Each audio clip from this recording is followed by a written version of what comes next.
아니, 생일 약속을 먼저 해놓고 회식에 간다고? 아무리 회사 일이 중요하다지만 가족 간의 약속을 이렇게 쉽게 어길 수 있다는 게 이해가 되지 않았습니다. 제가 민호에게 전화를 걸었습니다. 민호야, 지은이가 꼭 가야 하는 회식이야? 생일인데도 그런 자리를 빠질 수 없대. 민호는 당황한 목소리로 대답했습니다. 어머니, 저도 좀 아쉬운데 회사 분위기가 그렇다 보니 어쩔 수 없는 것 같아요. 저라도 먼저 갈까요? 제가 대답했습니다. 아니야, 괜찮아. 너희 둘 다 늦지 말고 와라. 하지만 솔직히 괜찮지 않았습니다. 민호와 지은이가 함께 오는 걸 기대하며 하루 종일 준비했는데 이게 무슨 상황인가 싶었어요. 서운함이 밀려왔지만 제가 참아보기로 했습니다. 며느리가 직장 생활을 하면서 어려운 상황에 놓일 수도 있겠다고 이해하려고 애썼습니다. 그런데 문제는 그날 밤 터졌습니다. 저녁 시간이 지나고 민호와 지은이는 오지 않았습니다. 민호에게 전화해도 받지 않더군요. 저는 혼자 식탁에 앉아 준비한 음식을 보며 차갑게 식어가는 미역국을 바라보고 있었습니다. 그리고 그 순간 SNS에서 지은이가 올린 사진을 보게 됐습니다. 그녀는 화려한 조명 아래에서 동료들과 함께 웃으며 술잔을 들고 있는 모습이었습니다. 회식이 아니라 친구들과 즐거운 시간을 보내고 있는 것처럼 보였죠. 사진 밑에는 이런 글이 적혀 있었습니다. 오랜만에 웃으며 스트레스 풀었어요. 역시 사람들과 어울리는 게 최고. 그 글을 보는 순간 제 속에서 뜨거운 무언가가 치밀어 올랐습니다. 아니, 스트레스를 푼다고? 우리 아들 생일에 와주지도 않고 가족을 이렇게 무시하면서 자기만의 시간을 즐겼다고? 저는 도저히 참을 수 없었습니다. 그날 밤 늦게 민호가 집에 들어왔습니다. 하지만 지은이는 보이지 않았습니다. 제가 화를 꾹 눌러 참고 물었습니다. 민호야, 지은이는 어디 갔니? 민호는 고개를 숙이며 대답했습니다. 어머니, 지은이가 몸이 안 좋아서 먼저 집에 갔어요. 제가 순간 터져나오는 말을 참지 못하고 말했습니다. 몸이 안 좋아서 집에 갔다고? 그런데 SNS에는 친구들이랑 웃고 떠들던 사진을 올렸더라. 민호야, 내 아내가 정말 몸이 아픈 게 맞니? 아니면 나를 기만하는 거니? 민호는 당황하며 변명하려 했습니다. 어머니, 그 사진은 회사 회식 중에 찍은 거예요. 지은이도 나름대로 회사 사람들과 어울리려고 한 거지. 어머니를 무시하려던 건 아니에요. 제가 단호하게 말했습니다. 민호야, 회사 사람들과 어울리는 게 그렇게 중요하면 가족은 뭔데? 내가 우리 가족을 얼마나 소중하게 여겼는지 난 잘 알아. 그런데 내 아내가 그런 태도로 우리를 대하는 건 절대 넘어갈 수가 없다. 이게 무슨 일인가요? 사연자 김정희 님이 아들 내외와 갈등이 심하신 것 같은데요. 대체 무슨 일이 있었는지 어쩌다가 이렇게까지 갈등이 심해진 것인지 오늘의 사연 들어보겠습니다. 사연 들으시기 전에 구독을 누르시면 건강과 평안을 얻게 되실 거예요. 안녕하세요. 김정희라고 합니다. 제 이야기를 이렇게 직접 풀어내려니 조금 쑥스럽기도 하네요. 그래도 제 인생 이야기를 나누며 함께 공감할 수 있기를 바랍니다. 제가 살아온 길은 평범하면서도 그 속에 나름의 굴곡과 의미가 있었다고 생각합니다. 젊은 시절부터 저는 가족을 가장 중요하게 생각하며 살아왔습니다. 제게 가족은 말 그대로 제 삶의 중심이자 뿌리 같은 존재입니다. 지금의 남편과 결혼할 때부터 우리는 함께 걸어갈 길에 대한 기대와 설렘으로 가득했죠. 남편은 책임감이 강하고 성실한 사람이었습니다. 처음 만나던 날부터 그 사람이 가진 따뜻한 눈빛과 믿음직한 말투가 제 마음을 사로잡았어요. 그래서 제가 결혼을 결심하는데 큰 고민은 없었습니다. 이 사람이라면 제가 평생 의지해도 괜찮겠다는 확신이 들었거든요. 결혼 후에도 남편은 변함없이 가정을 위해 애썼습니다. 당시에는 맞벌이가 흔치 않던 시절이라 제가 집안일과 아이들 양육을 도맡았고 남편은 바깥일에 매진했습니다. 물론 그 시절엔 지금처럼 모든 것이 풍족하지 않았습니다. 첫 집을 마련할 때는 대출 서류를 떼러 은행을 몇 번이고 오가고 집안 살림을 맞추기 위해 남대문 시장에서 발품을 팔며 물건을 하나하나 샀던 기억이 납니다. 그런데도 그 시절을 떠올리면 이상하게도 괴롭거나 힘들었다는 생각보다 같이 노력했던 추억이 더 또렷이 떠오릅니다. 저희 부부는 아이 둘을 낳았습니다. 첫째 딸은 아주 어릴 때부터 성격이 차분하고 자기 할 일을 알아서 잘 챙겼어요. 무언가에 집중하는 모습이 어찌나 어른스러운지 종종 제가 거꾸로 아이에게 배우는 느낌이 들 정도였죠. 지금은 외국에 나가 있는 직장에 다니며 자신의 커리어를 멋지게 쌓아가고 있습니다. 둘째 아들은 조금 달랐습니다. 어릴 때는 제게 더 의지하고 장난기도 많았어요. 하지만 시간이 지나면서 자신만의 길을 찾아가며 훌륭한 어른으로 성장했죠. 몇 년 전부터는 결혼 이야기를 꺼내기 시작했는데 제가 보기에도 참 괜찮은 여성을 만났습니다. 결혼 후에도 제 아들 부부가 서로 아끼며 사는 모습을 보면 흐뭇하고 안심이 됩니다. 사실 저는 제 삶이 평탄한 줄 알았습니다.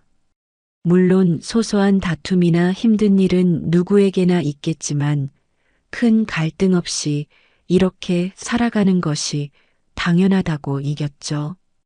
그런데 최근 들어 며느리와 관련된 몇 가지 일들 때문에 제가 생각지도 못한 복잡한 감정들이 생기기 시작했습니다. 며느리 지은이는 똑똑하고 자신감 넘치는 사람이에요. 결혼 전부터 직장 생활을 하며 자신만의 영역을 잘 구축해 온 모습이 인상적이었습니다. 저는 그런 며느리의 당당한 모습이 좋았고, 그래서 처음부터 환영하며 잘 지내고 싶었죠. 그런데 가끔 며느리와의 관계에서 묘한 거리감이 느껴질 때가 있었습니다. 무언가 걸리는 느낌인데 그걸 똑똑히 짚어 말하기는 어려웠어요. 그냥 제 마음속에서 며느리와 더 가까워지려고 할수록 보이지 않는 벽이 있다는 생각이 들었습니다. 그러던 어느 날 아들의 생일이 다가왔습니다. 제가 이런 날만큼은 가족끼리 모여야 한다고 여겨서 직접 저녁 식사 자리를 준비하려고 했습니다. 음식 준비는 저 혼자라도 얼마든지 할 자신이 있었습니다. 가족들이 모여 함께 웃고 이야기 나누는 그 시간 자체가 소중하니까요. 제가 아들에게 연락해서 생일날 시간을 어떻게 쓸지 물었더니 며느리가 회식 일정이 잡혀 있어서 함께하기 어려울 것 같다는 답이 돌아왔습니다. 그 말을 들었을 때 속이 살짝 상하긴 했습니다. 그래도 회사 일이 우선일 수 있으니 이해하려 했죠. 제가 직접 며느리에게 전화해서 말했습니다. 일이 중요하다는 건 알겠지만 생일에 잠깐이라도 얼굴을 비추면 어떻겠느냐고요. 며느리는 깍듯하게 대답했어요. 죄송하다며 회식 일정이 갑자기 잡혀 어쩔 수 없다고 했습니다. 그 말에 제가 더는 무슨 말을 할 수도 없었죠. 이내 알겠다고 하고 전화를 끊었습니다. 그날 저녁 집에서 준비한 음식을 차려놓고 남편과 둘이 조용히 아들 생일을 축하했습니다. 그런데 제가 우연히 SNS 사진을 보다가 며느리가 올린 사진을 보게 되었습니다. 사진 속 며느리는 회사 동료들과 웃으며 모임을 즐기고 있었고 회식이라기보다는 개인적인 모임 같아 보였습니다. 제게 회식이라고 했던 그 말을 떠올리니 그게 정말 회식이 맞았는지 의문이 들더군요. 순간 가슴이 덜컥 내려앉았습니다. 제가 너무 속이 좁아서 이런 생각을 하는 걸까요? 아니면 정말 며느리가 가족보다는 자신이 더 중요하다고 여기는 건지, 뭐가 맞는 건지 머릿속이 혼란스러웠습니다. 남편은 제가 이런 생각을 하고 있다는 걸 몰랐습니다. 당신은 며느리가 어떤 이유로든 참석하지 못했을 수도 있다고만 했죠. 그래도 저는 그날 밤 늦게까지 잠을 이룰 수 없었습니다. 왜 며느리는 굳이 저렇게 해야만 했을까? 굳이 그렇게 숨기고 넘어가야 했을까? 제가 뭘 그렇게 잘못했길래 며느리가 저를 이렇게 대하는 걸까? 머릿속은 그런 질문들로 가득 찼습니다. 다음 날 며느리에게 문자를 보냈습니다. 어제 모임 즐거워 보였다고, 나중에 그 장소 한번 가보고 싶다고요. 짧은 답장이 오더군요. 네, 다음에 같이 가요. 그 말이 어찌나 공허하게 느껴지던지, 며느리가 저를 어떻게 생각하는지, 저와 가족을 대하는 태도가 무엇인지 조금씩 의심이 생기기 시작했습니다. 이 이야기가 시작이었습니다. 가족이라고 해서 서로 모든 걸 이해하고 받아들일 수는 없다는 사실을 깨닫게 된 순간이었죠. 그리고 이 일이 앞으로 다가올 더 큰 갈등의 불씨가 될 것 같다는 불길한 예감도 들었습니다. 하지만 제가 이런 고민을 멈출 수 없었습니다. 가족 간의 신뢰가 조금씩 깨지는 기분이 어떤 건지 그날 밤에야 비로소 알게 되었으니까요. 이제 더 큰 이야기가 남아 있습니다. 제가 느낀 복잡한 감정들과 그 감정들이 만들어낸 사건들. 이 이야기가 어떻게 이어질지 궁금하다면 조금만 더 기다려주세요. 며느리의 모임 사진을 본 이후 제 머릿속은 온통 뒤죽박죽이었습니다. 아무리 생각해도 며느리가 왜 저렇게 행동했는지 이해할 수 없었어요. 회식이라고 했으니 제가 그냥 넘어가야 할까요? 아니면 제가 직접 물어보고 속 시원히 따져야 할까요? 이런 질문들로 머릿속이 꽉 차다 보니 집안일도 손에 잡히지 않았습니다. 그래도 가족 문제를 함부로 대할 순 없으니 제가 며칠간은 억지로라도 아무렇지 않은 척하며 지내려 했습니다. 그런데 그 이후 며느리와 대화를 나눌 기회가 생겼습니다.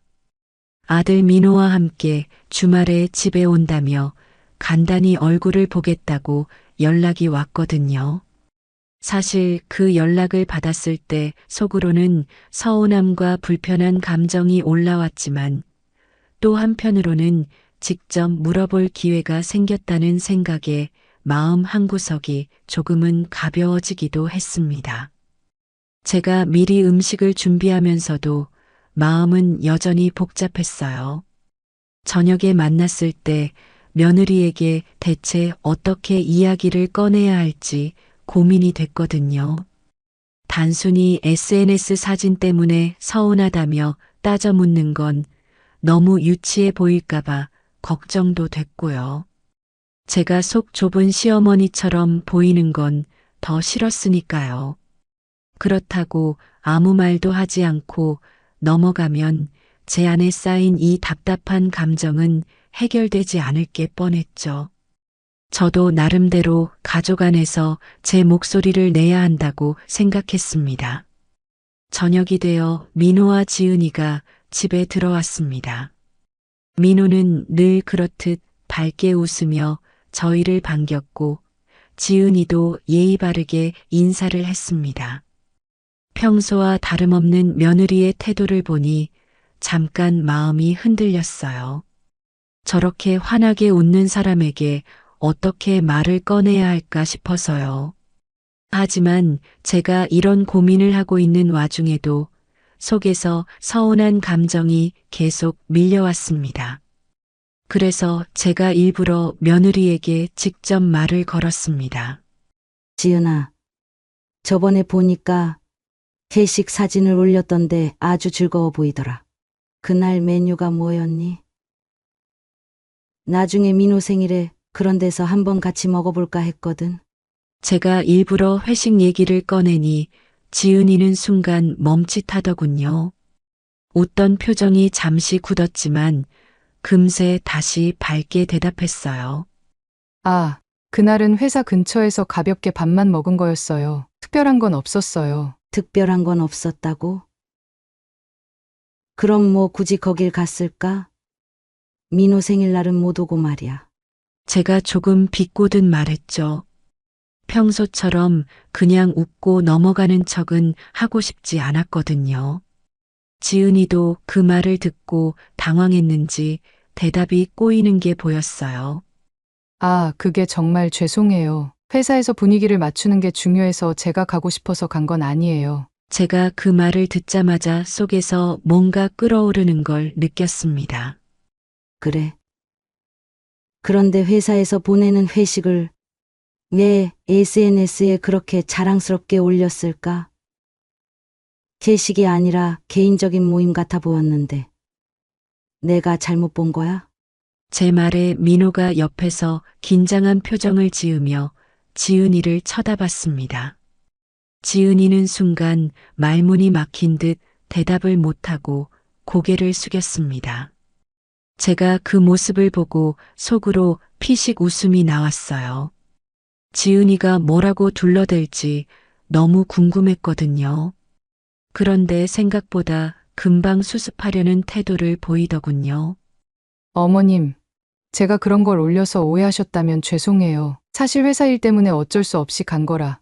SNS에는 그냥 아무 생각 없이 올린 건데 그런 의도가 아니었어요. 그 말을 듣고도 저는 도저히 속이 풀리지 않았습니다. 제게는 저런 사과가 너무 형식적으로 들렸거든요. 그래서 제가 딱 잘라 말했죠. 그럼 다음부터는 그런 사진은 올리지 말아줬으면 좋겠네. 가족 생일에 못 온 이유가 회사 때문이라고 하면서 다른 사람들과 즐겁게 지내는 사진을 보면 누가 기분이 좋겠니? 지은이가 제 마음을 모르고 그랬다면 이제는 알아줬으면 좋겠다. 지은이는 고개를 끄덕이며 알겠다고 했습니다. 제가 이렇게까지 말했으니 제 서운함이 전달됐겠죠. 그런데도 왜 그런지 모르겠어요. 그 자리를 마치고 나서도 제 속은 전혀 시원하지 않았습니다. 며느리가 정말 제 말을 마음속으로 받아들였을지 아니면 단순히 그 순간을 모면하려고 대답했을지 알 수 없었기 때문이에요. 제가 생각하는 가족은 서로에게 솔직하고 감정을 숨기지 않는 관계여야 한다고 믿어요. 그런데 며느리와의 대화는 늘 어딘가 닿지 못하는 느낌이 듭니다. 그날 밤 남편에게 이 이야기를 털어놨습니다. 당신은 제 말에 한참 고개를 끄덕이더니 이렇게 말했어요. 지은이가 아직 우리랑 편하게 지내는 게 익숙하지 않을 수도 있으니까 조금 더 기다려보는 건 어떻겠어? 제가 그 말을 듣고 답답함에 한숨을 내쉬었죠. 그럼 나만 이렇게 계속 서운해해야 하냐고요. 제가 민호를 낳고 키울 땐 그런 마음으로 가족을 대하지 않았는데 왜 나는 이렇게 이해만 하고 기다려야 하냐는 생각이 들었거든요. 며칠 뒤 민호에게서 전화가 왔습니다. 주말에 며느리가 친구들과 약속이 있다고 저희와 저녁을 함께 못할 것 같다고 하더군요. 제가 그 말을 듣고 마음속으로 느낀 감정이 어떤지 아시겠어요? 지은이가 가족을 우선순위에서 계속 뒤로 미루고 있다는 느낌이 더 강해졌습니다. 그리고 이 이야기는 여기서 끝나지 않습니다. 이 갈등은 또 다른 사건으로 이어졌습니다. 지은이가 이런 태도를 반복하면서 제가 더는 참지 못할 순간이 찾아왔으니까요. 다음 이야기도 궁금하시다면 조금만 더 기다려주세요. 며느리 지은이와의 갈등은 시간이 지나면서 더 뚜렷해졌습니다. 제가 처음부터 잘못 느낀 게 아니라는 걸 점점 확신하게 되었어요. 그날 이후로 지은이는 예전보다 더 신중하게 행동하는 척했지만 제 눈에는 그저 형식적인 태도로 보였습니다. 말투는 공손한데 그 안에 진심은 없는 느낌이랄까요? 제가 그걸 모를 만큼 둔하지는 않았습니다. 주말이 되면 민호가 자주 집에 오곤 했지만 지은이는 핑계를 대며 자리를 비우는 일이 잦아졌어요. 한 번은 회사 일이 바빠서, 또 한 번은 친구 결혼식이 있어서. 처음엔 그런가 보다 했지만 이게 반복되니 도저히 그냥 넘길 수가 없었습니다. 특히 민호가 혼자 집에 와서 지은이가 이러저러한 이유로 못 왔다고 설명할 때마다 제가 느끼는 감정은 단순한 섭섭함을 넘어서 어딘가 묘하게 화가 나기 시작했습니다. 그날도 그런 날 중 하나였습니다. 민호가 혼자 집에 와서 앉아 있는 걸 보는데 참 답답하더군요. 제가 속으로 참아보려 했지만 그날따라 그게 잘 안 됐습니다. 그래서 민호에게 직접 물었어요. 민호야, 지은이가 우리 집 오는 걸 그렇게 어려워하니? 민호는 순간 당황한 얼굴을 하더니 급히 변명하듯 말했어요. 아니에요, 어머니. 그런 게 아니라 요즘 회사 일이 정말 바빠서 그런 거예요. 제가 민호의 말을 끊으며 단호하게 말했습니다. 회사 일이 아무리 바빠도 그렇게 자주 약속을 어길 정도로 바쁜 건가? 솔직히 말해봐라. 지은이가 우리를 피하고 있는 건 아니니? 민호는 제 눈을 제대로 쳐다보지도 못하고 고개를 숙였습니다. 대답을 망설이는 모습이 어찌나 속상하던지 제 목소리가 저도 모르게 더 날카로워졌습니다. 내가 괜히 예민하게 구는 거니? 민호야, 내가 아내를 편들어 주는 건 이해하지만 이렇게 매번 약속을 어기면 부모로서 얼마나 서운한지 생각은 해봤니? 그 말을 들은 민호가 결국 힘없이 대답하더군요. 어머니, 죄송해요. 제가 지은이한테 다시 한번 잘 이야기해 볼게요. 그렇게 대화가 끝나고 나니 제 속은 더 답답해졌습니다. 민호는 항상 죄송하다는 말만 하고 문제의 핵심을 제대로 짚지 못하니 제가 답답한 건 당연하죠. 저는 다음에 지은이를 만나면 직접 이야기해야겠다고 마음먹었습니다. 아무리 며느리라도 이런 태도를 계속 보이는 걸 더는 묵인할 수 없었으니까요. 며칠 후 기회가 왔습니다. 지은이가 간만에 집에 온다고 연락을 했거든요. 그것도 민호와 함께가 아니라 혼자 오겠다는 말에 솔직히 조금 놀랐습니다. 무슨 바람이 불어서 갑자기 혼자 오겠다는 건지 제가 의아했지만 동시에 직접 이야기를 할 기회가 생겼다는 생각에 마음을 다잡았습니다.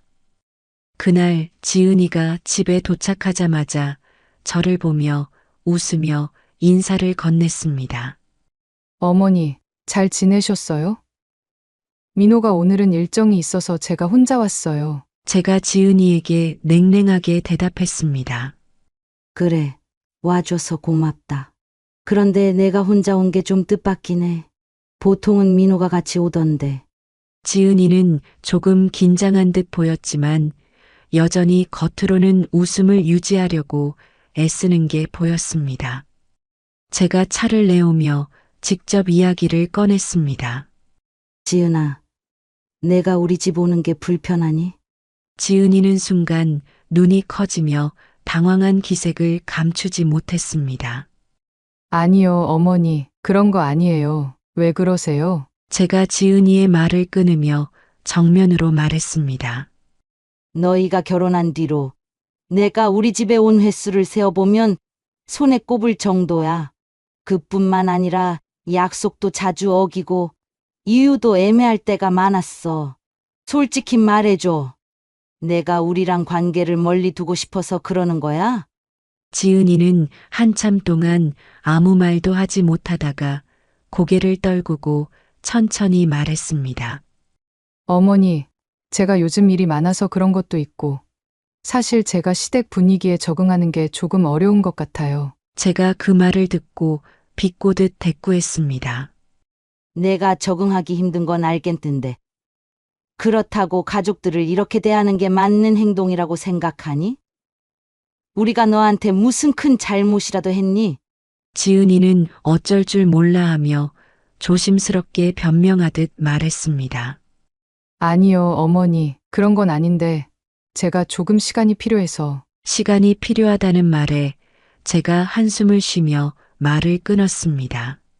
시간이 필요하다면서 이렇게 멀리 도망치듯 행동하는 게 맞는지 모르겠구나. 가족이라는 게 이렇게 서로 이해하려고 노력하지 않으면 관계가 금방 틀어지는 거야. 지은이는 더 이상 변명을 하지 못했습니다. 저는 그 자리를 마무리하며 마지막으로 단호하게 말했습니다. 너도 이제는 민호랑 가정을 이뤘으니 책임감을 갖고 행동했으면 좋겠다. 앞으로 내가 어떤 태도를 보이느냐에 따라 우리 관계가 달라질 거야. 그날 대화를 끝내고 나니 제 속은 조금 나아진 듯 했지만 지은이가 얼마나 진심으로 제 말을 받아들였을지는 여전히 의문이었습니다. 이 문제가 여기서 끝나지 않을 것 같다는 불길한 예감이 들었어요. 그리고 얼마 지나지 않아 제가 생각지도 못한 사건이 터졌습니다. 이번엔 제가 직접 지은이의 행동을 확인하게 되는 상황이었고, 그날 이후로 저도 더는 물러설 수 없다는 결심을 하게 되었습니다. 이 이야기는 다음에 계속 말씀드릴게요. 조금만 기다려주세요. 며느리 지은이와의 대화를 끝낸 뒤 며칠간은 평소처럼 시간이 흘러갔습니다. 하지만 제가 속으로는 여전히 개운하지 않았습니다.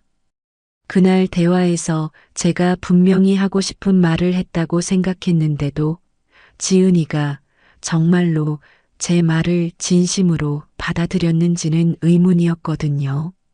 시간이 좀 지나고 지은이가 별다른 연락을 하지 않는 걸 보니 역시 제가 우려했던 대로 제 말은 그냥 흘려들었을 가능성이 크다는 생각이 들었습니다.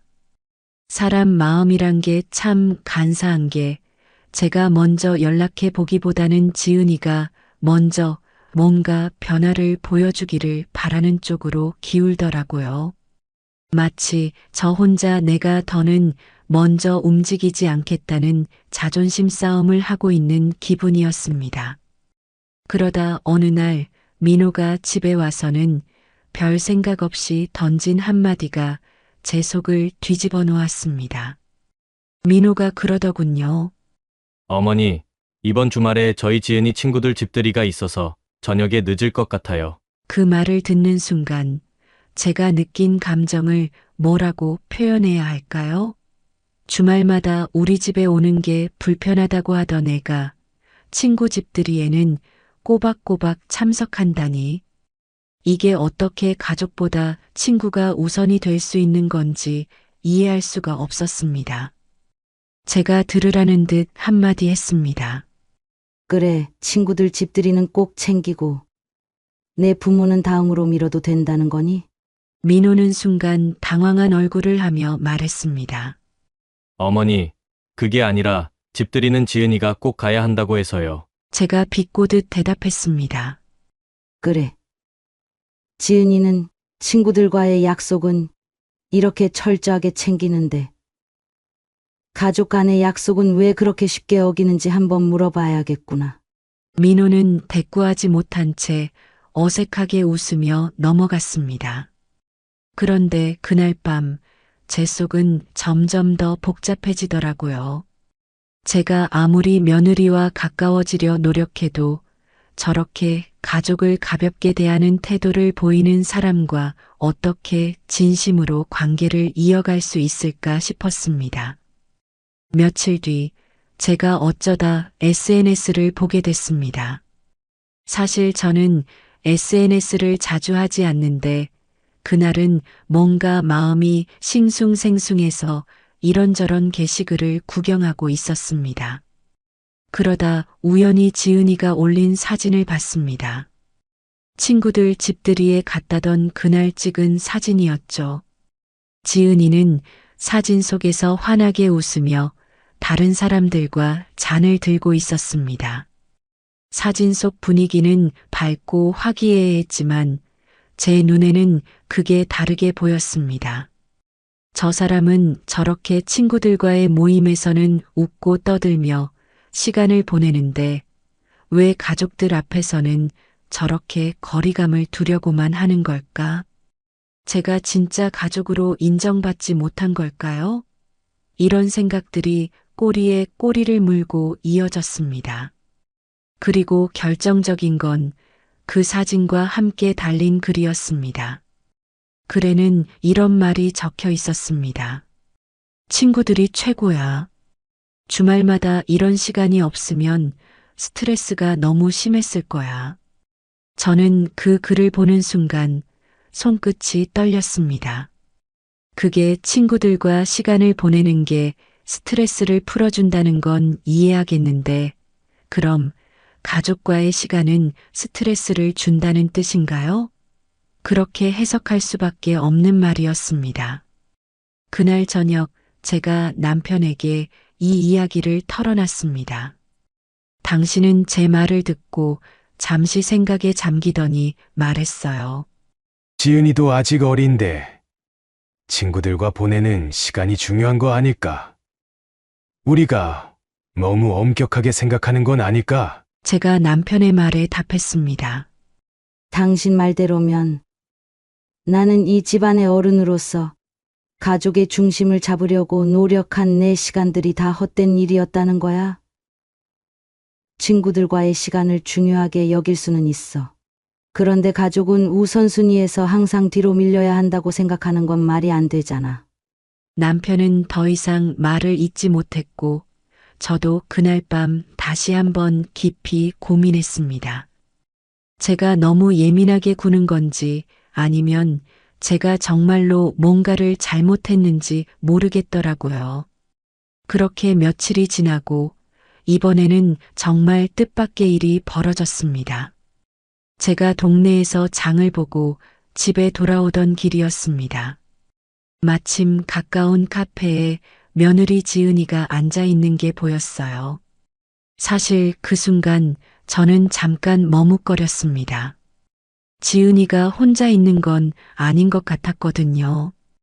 제가 일부러 유리창 너머로 슬쩍 보니 지은이는 어떤 남자와 앉아 있었습니다. 평범한 대화처럼 보였지만 뭔가 묘하게 가까운 분위기가 느껴졌습니다.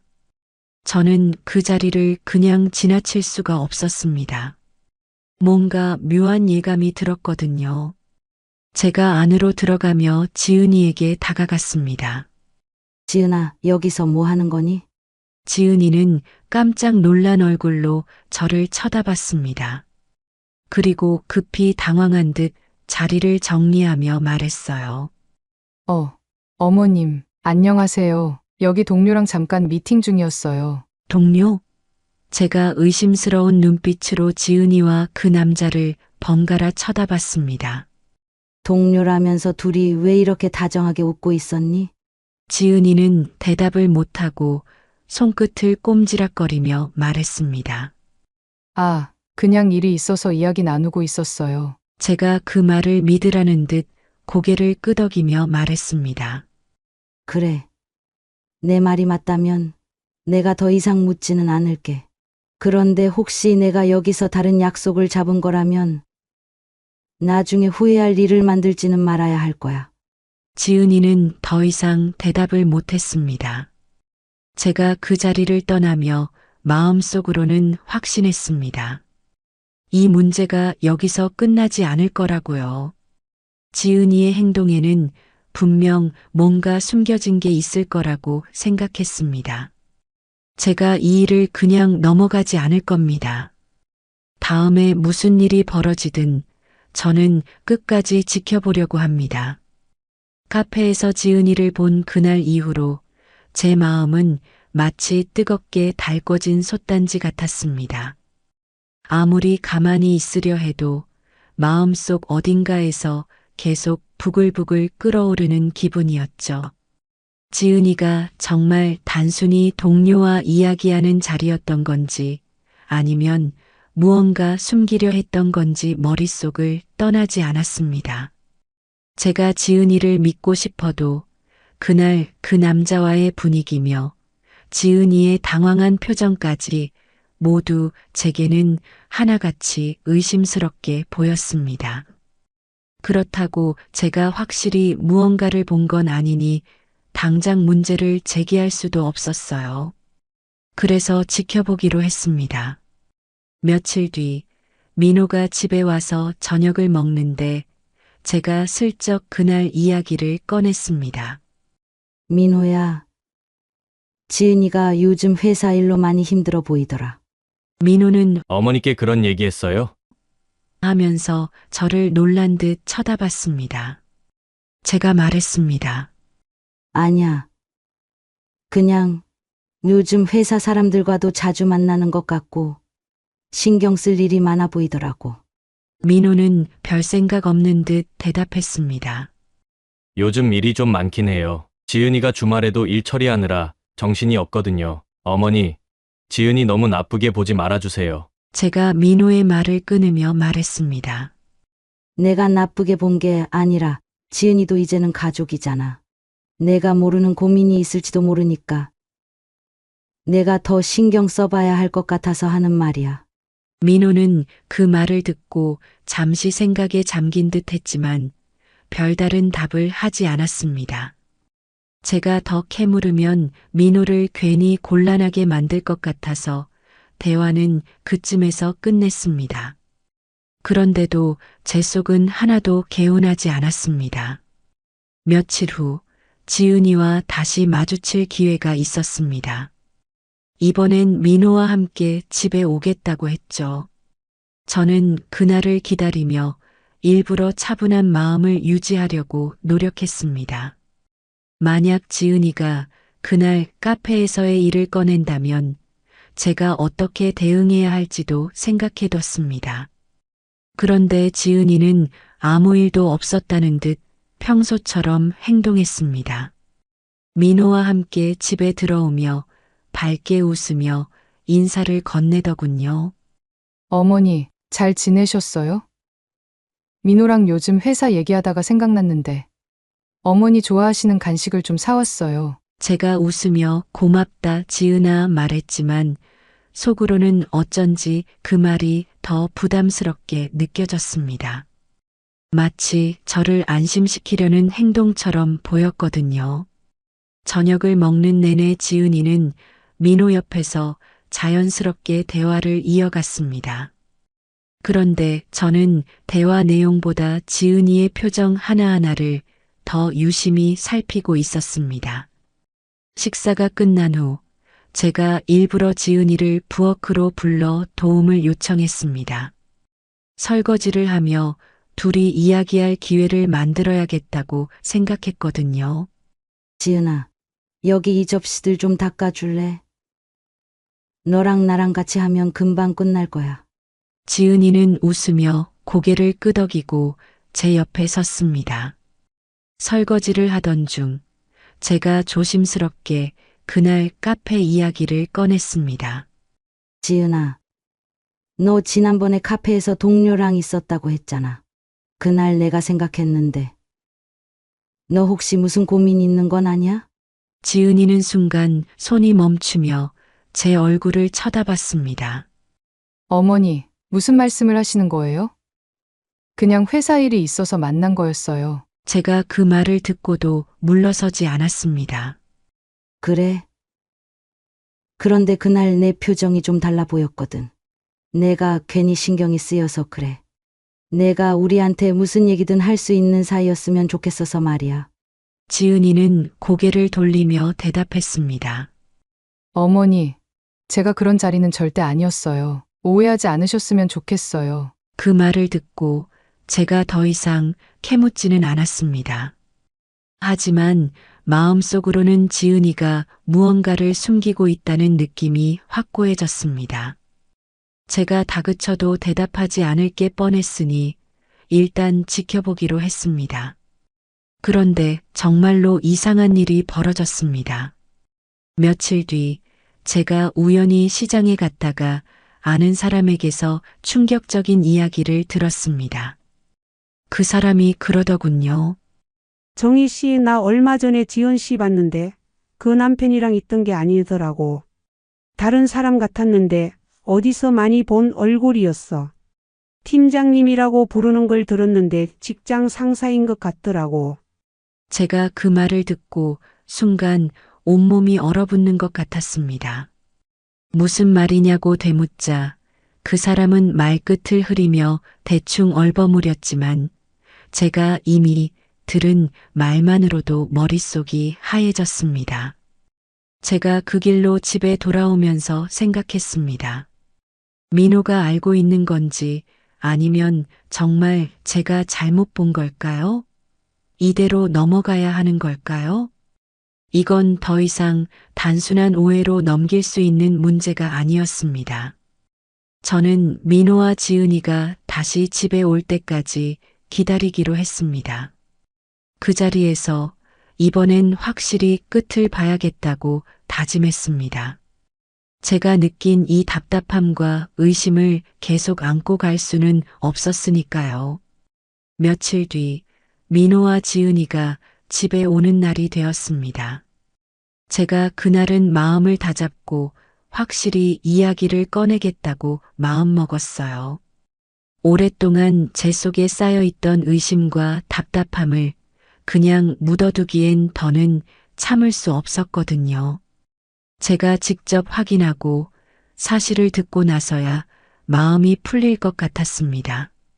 민호와 지은이가 들어왔을 때 저는 일부러 최대한 평소처럼 행동했습니다.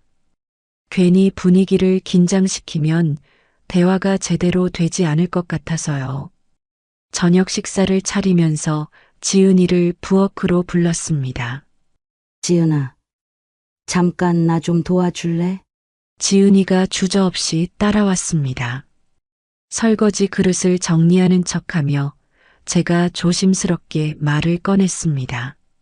지은아, 내가 요즘 너를 보면서 걱정이 많아졌어. 혹시 회사에서 무슨 일이 있는 건 아니야?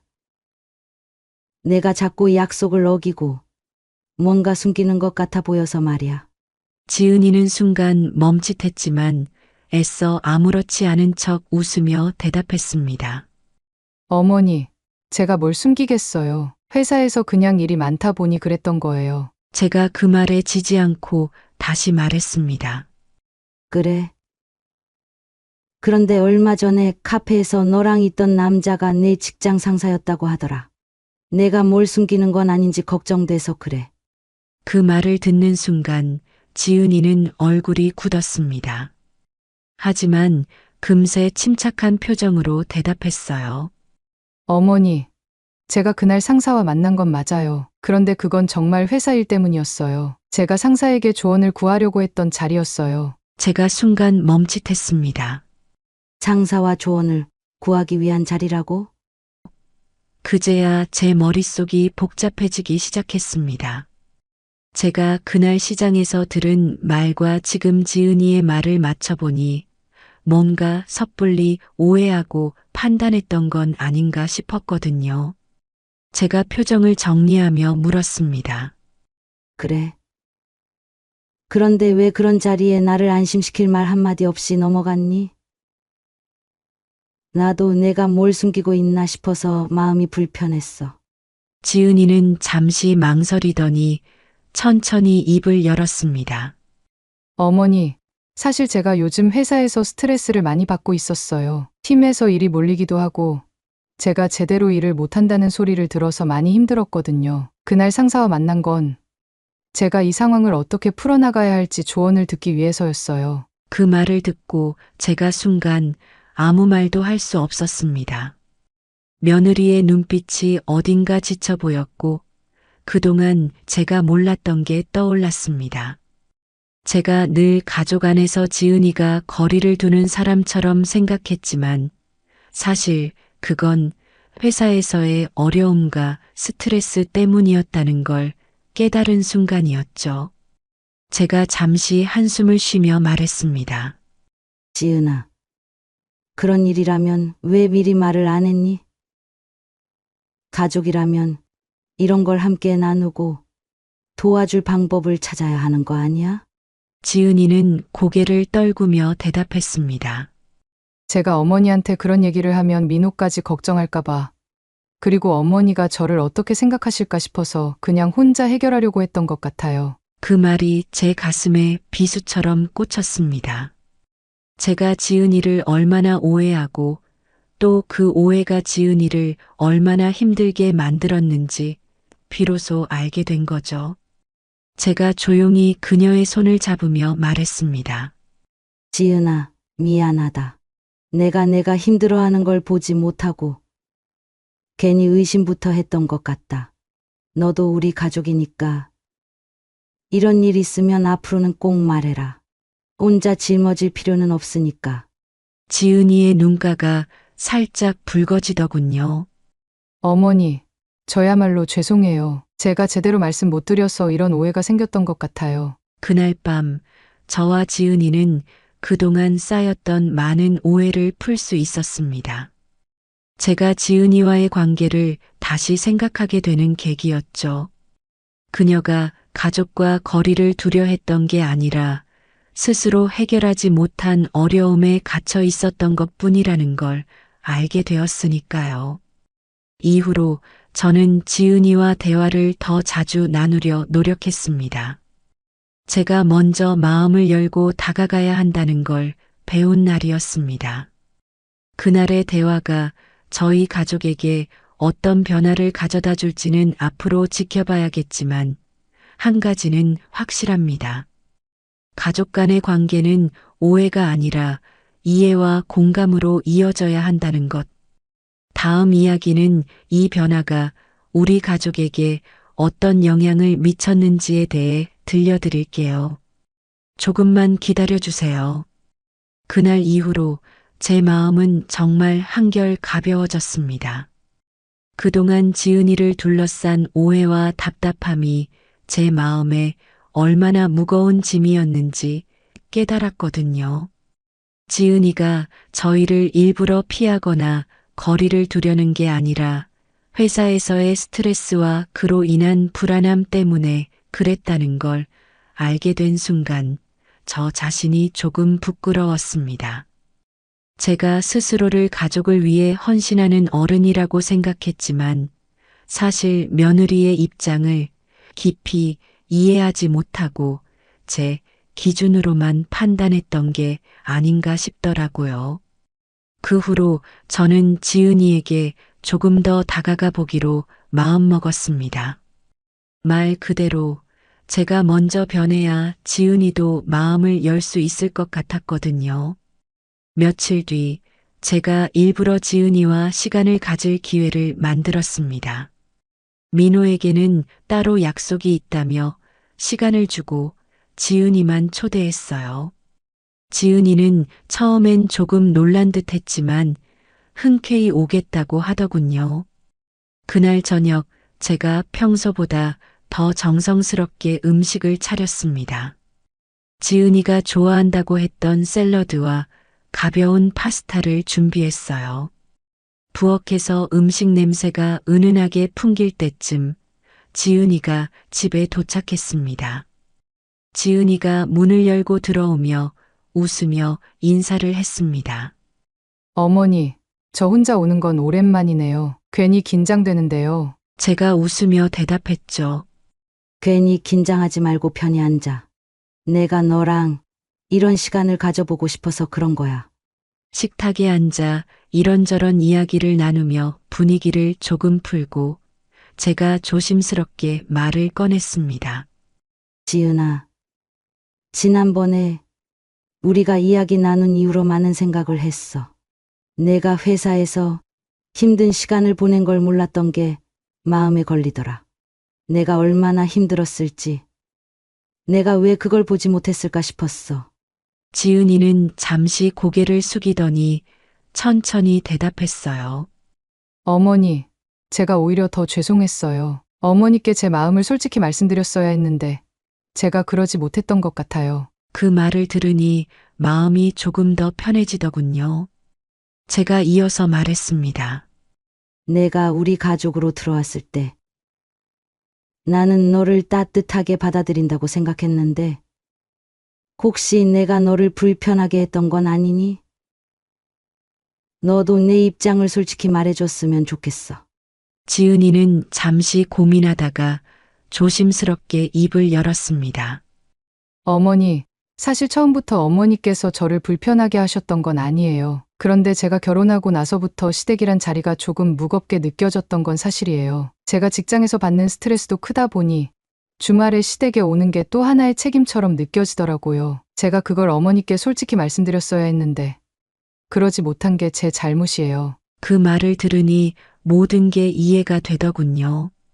제가 지은이의 상황을 제대로 모르고 시댁의 의무라는 틀 안에 지은이를 가둬놓고 있었던 건 아닌가 싶었습니다. 제가 한숨을 내쉬며 말했습니다. 지은아, 내가 그렇게 생각할 수 있다는 건 얘가 그만큼 너를 편하게 대해주지 못했다는 거겠지. 내가 힘들어할 거라고는 전혀 생각 못했어. 미안하다. 앞으로는 내가 진짜로 하고 싶은 말들을 편히 할 수 있었으면 좋겠어. 지은이의 눈가가 살짝 붉어지더군요. 어머니, 정말 감사합니다. 제가 사실 어머니께 많이 기대고 싶었는데 괜히 어머니를 실망시킬까봐 멀리하게 된 것 같아요. 앞으로는 제가 더 솔직해지도록 노력할게요. 그 대화를 나눈 뒤로 저는 지은이가 저희 집에 올 때마다 조금 더 편하게 지낼 수 있도록 노력했습니다. 예전처럼 완벽히 시댁에 맞추라는 부담감을 주기보다는 그녀가 힘들어 보이면 그냥 조용히 그녀의 이야기를 들어주고 작은 도움이라도 주려고 했습니다.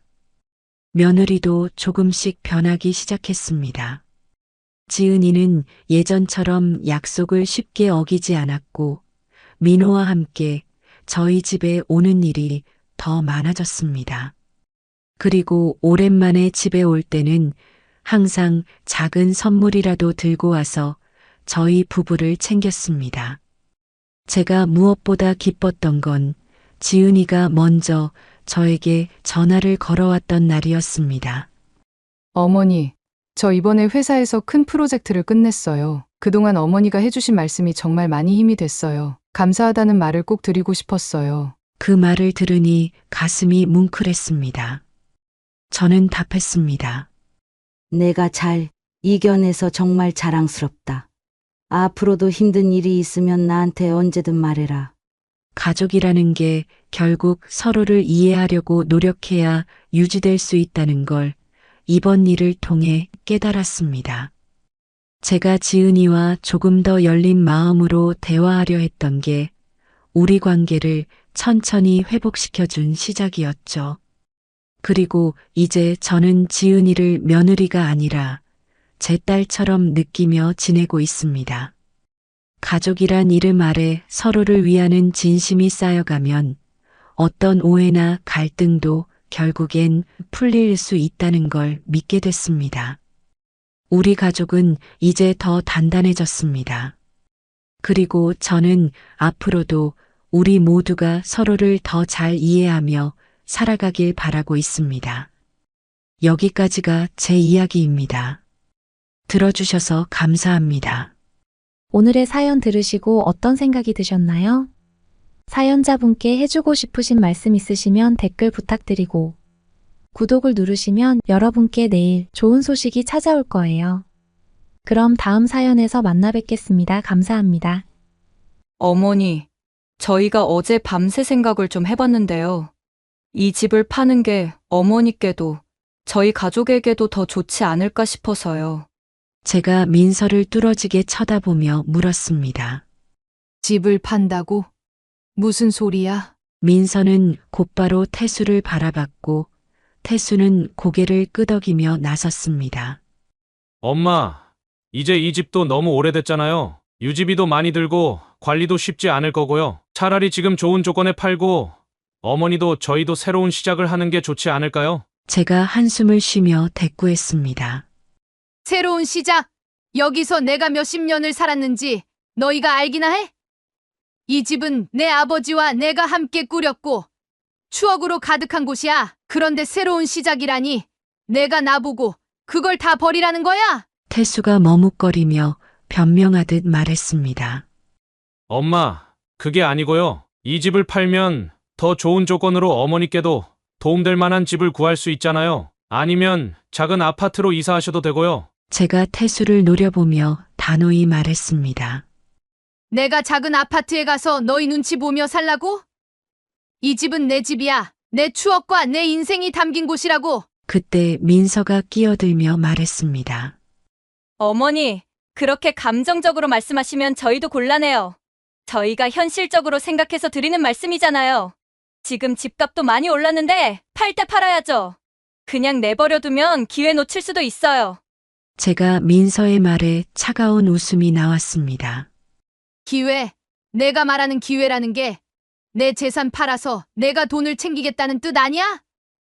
내가 그걸 모를 줄 아니?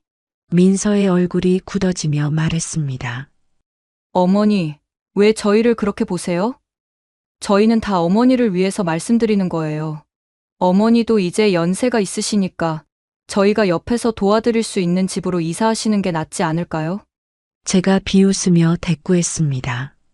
너희가 도와준다고?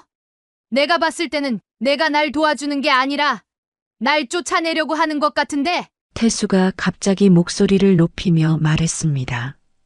엄마, 저희가 이렇게까지 말하는데 왜 이해를 못하세요? 솔직히 이 집 유지하려면 돈도 많이 들잖아요. 어차피 어머니 혼자서는 오래 못 계실 텐데 차라리 파는 게 낫죠? 제가 태수를 쏘아보며 대답했습니다. 태수야, 내가 그렇게 계산적으로만 살면 나중에 다 내 발목 잡힐 거야. 내가 널 믿고 이 집에 들였더니 이제는 날 밀어내려고 하는 거냐? 민서가 다시 끼어들며 말했습니다. 어머니, 저희가 밀어내려는 게 아니에요. 그냥 더 효율적으로 살자고 말씀드리는 거예요.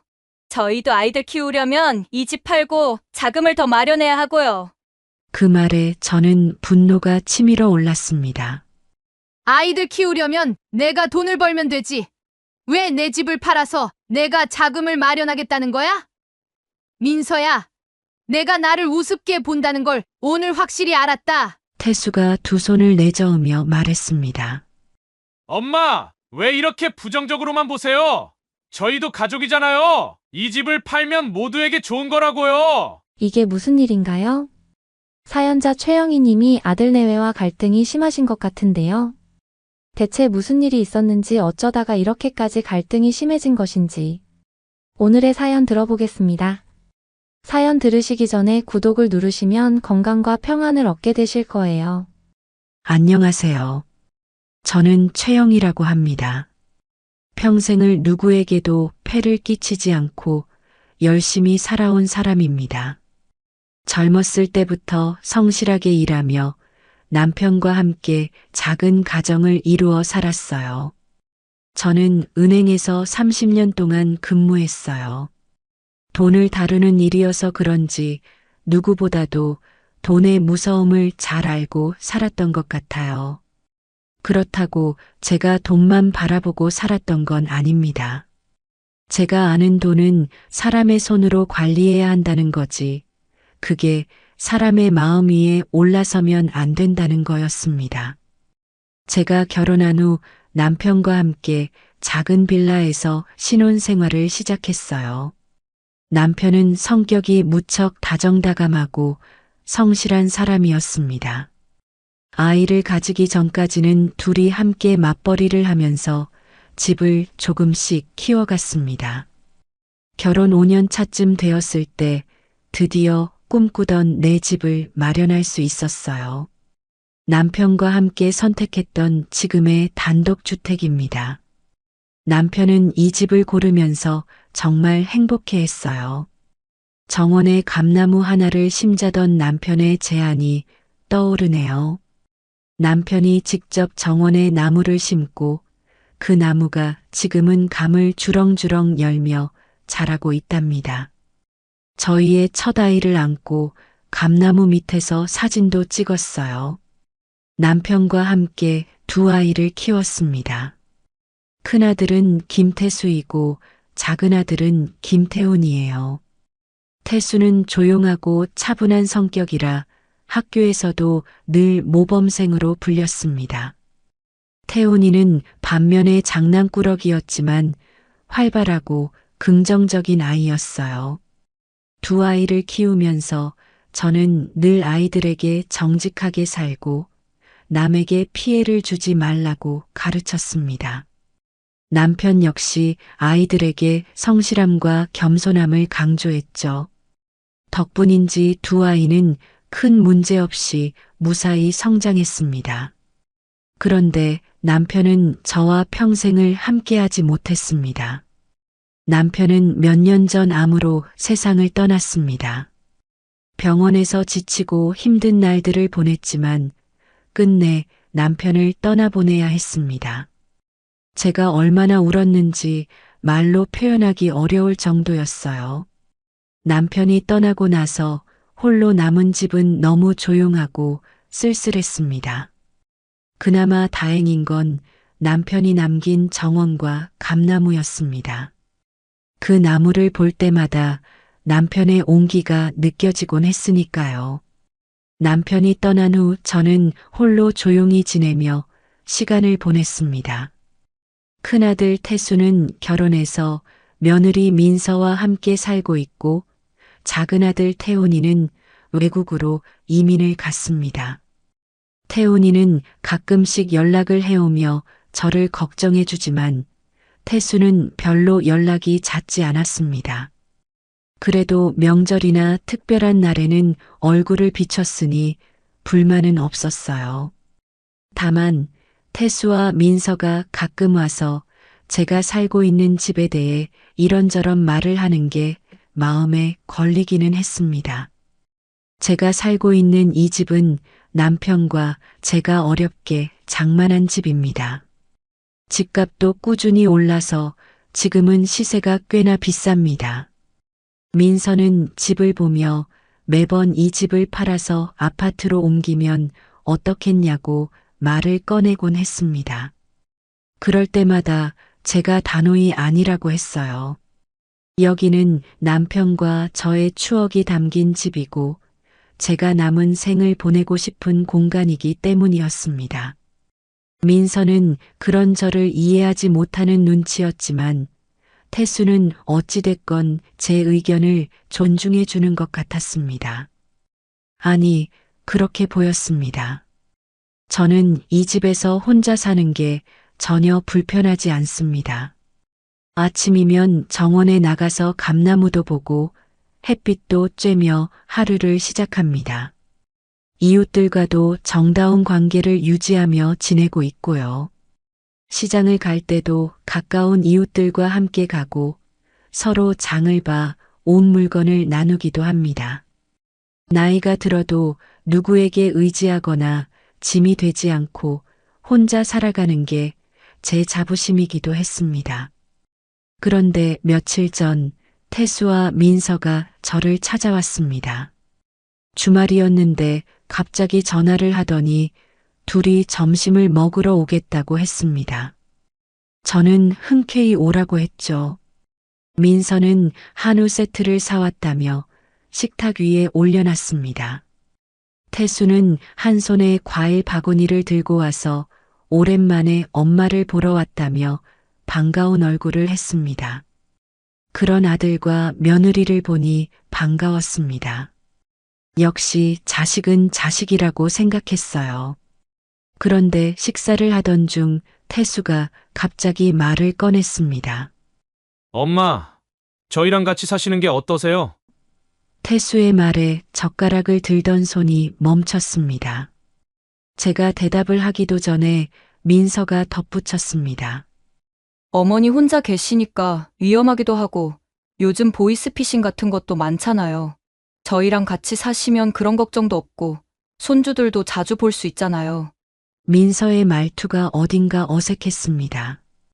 태수는 며느리의 말에 고개를 끄덕이며 동조했습니다. 저희가 요즘 일도 바쁘고 아이들 챙기기도 힘들어요. 그런데 엄마가 저희랑 같이 사시면 서로 좋지 않을까 싶어서요. 엄마도 이제 나이가 있으시니 혼자 계시는 게 힘들지 않겠어요? 그 순간 저는 며느리와 아들이 나누는 대화를 차분히 들으며 생각했습니다. 물론 혼자 사는 게 외롭거나 힘들다고 느낄 때도 있지만 지금의 생활이 전혀 불편하지 않았습니다. 무엇보다도 남편과 함께했던 이 집에서 보낸 시간들이 제게는 너무나 소중했습니다.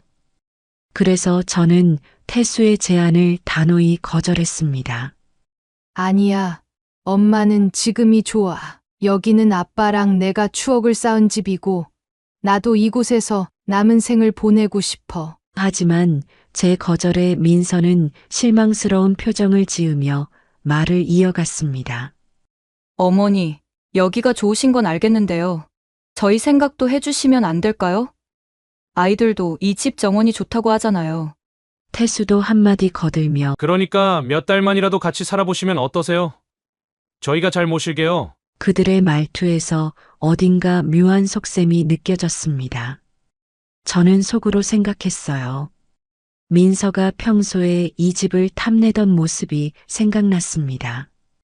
태수가 정말 저를 생각해서 이러는 건지 아니면 민서의 뜻에 따라 이러는 건지 혼란스러웠습니다.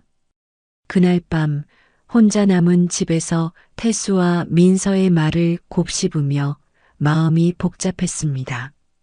정말로 저를 걱정해서 이런 제안을 한 것일까요? 아니면 다른 의도가 있는 것일까요? 제 머릿속에는 의심과 혼란이 끊이지 않았습니다. 그리고 그 의심은 앞으로 벌어질 일들의 전조가 될 것만 같았습니다. 며칠 동안 태수와 민서의 제안을 곱씹으며 저는 혼자 많은 생각을 했습니다. 그날 제가 단호히 거절했음에도 불구하고 두 사람의 표정에서 무언가 더 말하고 싶어 하는 기색이 느껴졌기 때문입니다. 특히 민서의 눈빛은 불편할 정도로 집안을 훑어보던 모습이 떠올랐습니다. 저는 제 직감이 틀리지 않았기를 바라며 이튿날 아침부터 정원을 가꿨습니다. 감나무 아래 앉아 있으면 괜히 마음이 차분해지곤 했습니다. 그런데 그런저를 방해라도 하듯 태수에게 전화가 걸려왔습니다. 엄마, 요즘 어떠세요? 다정한 목소리였지만 대화의 끝에 그날의 제안을 다시 꺼낼 것이라는 느낌이 강하게 들었습니다. 저는 최대한 평소처럼 대답했습니다. 늘 똑같지 뭐. 정원에 나가서 감나무 보고 이웃들이랑 이야기 나누고 심심할 틈이 없지. 태수는 잠시 침묵하더니 어색한 웃음과 함께 말을 이어갔습니다.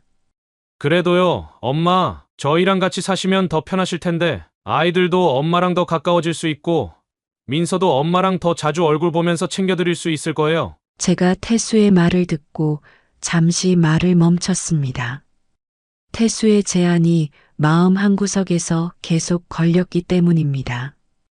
혼자 사는 것이 익숙하긴 했지만 나이가 들면서 체력이 점점 떨어지는 것도 사실이었습니다. 태수와 민서가 나쁜 의도가 있지 않을 거라고 믿고 싶기도 했습니다. 그래서 저는 마침내 고민 끝에 이렇게 대답했습니다. 알았다. 태수야, 내 말대로 몇 달만이라도 너희랑 같이 지내보자. 하지만 한 가지 분명히 하자. 이 집은 여전히 엄마 거고 내가 원하는 대로 유지될 거야. 내가 이걸 약속할 수 있다면 함께 살아보자. 태수는 한껏 밝아진 목소리로 대답했습니다. 고마워요. 엄마, 정말 잘 모실게요. 그렇게 태수와 민서, 그리고 손주 둘이 제 집으로 들어오게 되었습니다. 이사 당일 태수와 민서는 큰 트럭에 짐을 잔뜩 싣고 왔습니다. 제가 문을 열고 나가자 민서는 손을 흔들며 웃었습니다. 어머니, 짐이 좀 많죠? 그래도 금방 정리할게요. 트럭에서 내려지는 짐들을 보니 단순히 몇 달 머무를 준비치고는 과한 양이었습니다. 가구는 물론이고 가전제품과 큰 상자들까지 가득했습니다. 제 방까지 차지하려는 건 아닐까 싶어 마음이 불편했지만 애써 내색하지 않으려 했습니다. 집 안으로 짐을 옮기며 민서는 이 방 저 방을 살피더니 곧바로 말했습니다. 어머니, 저희가 쓰는 방은 이쪽으로 하면 좋겠네요. 손주들 방은 옆방으로 하고요. 저는 잠시 어이없어하며 물었습니다.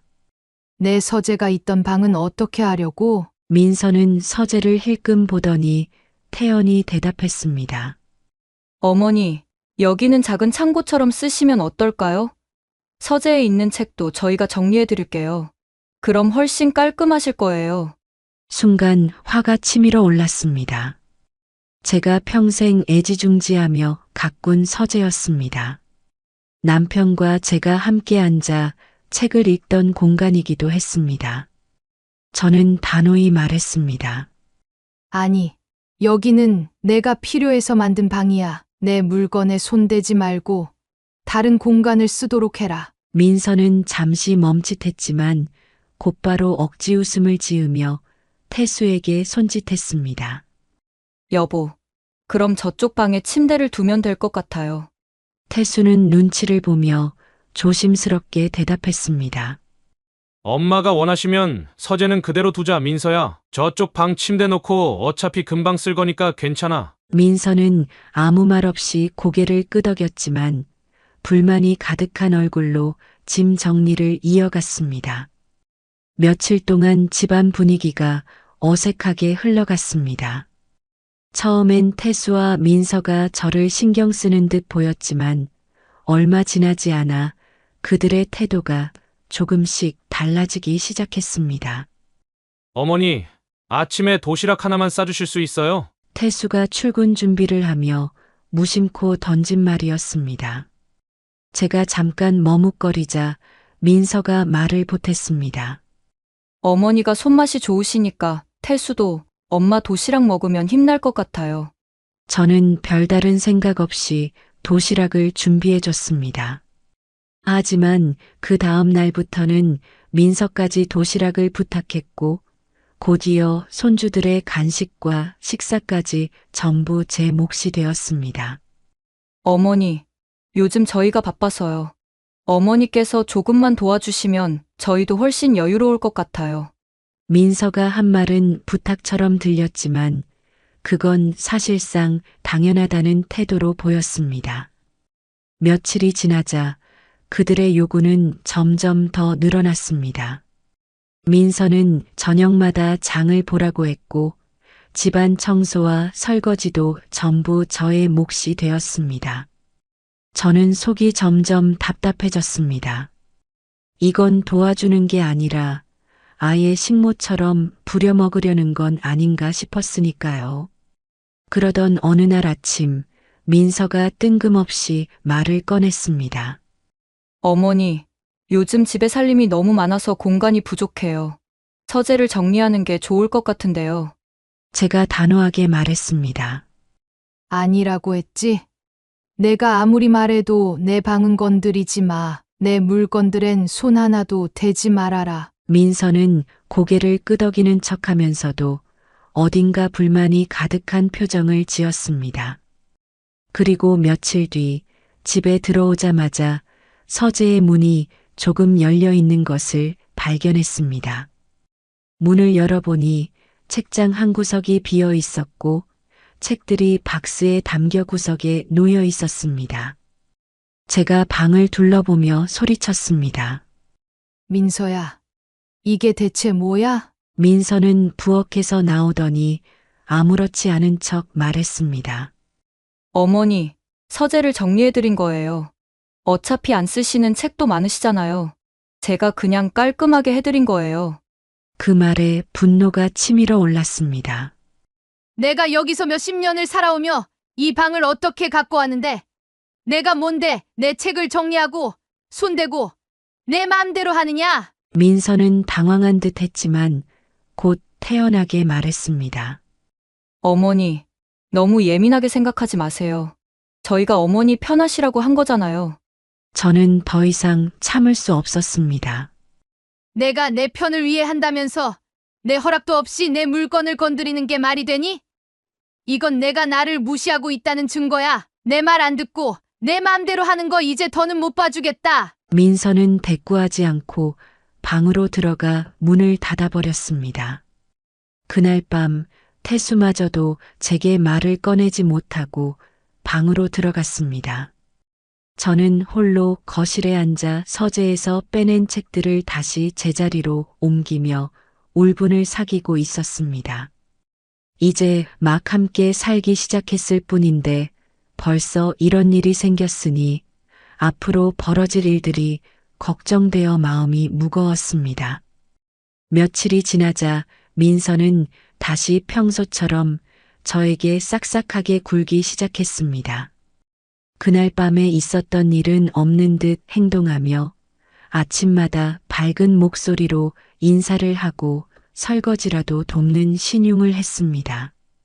하지만 저는 민서가 다시 무슨 꿍꿍이를 꾸미고 있는지 경계심을 늦추지 않았습니다.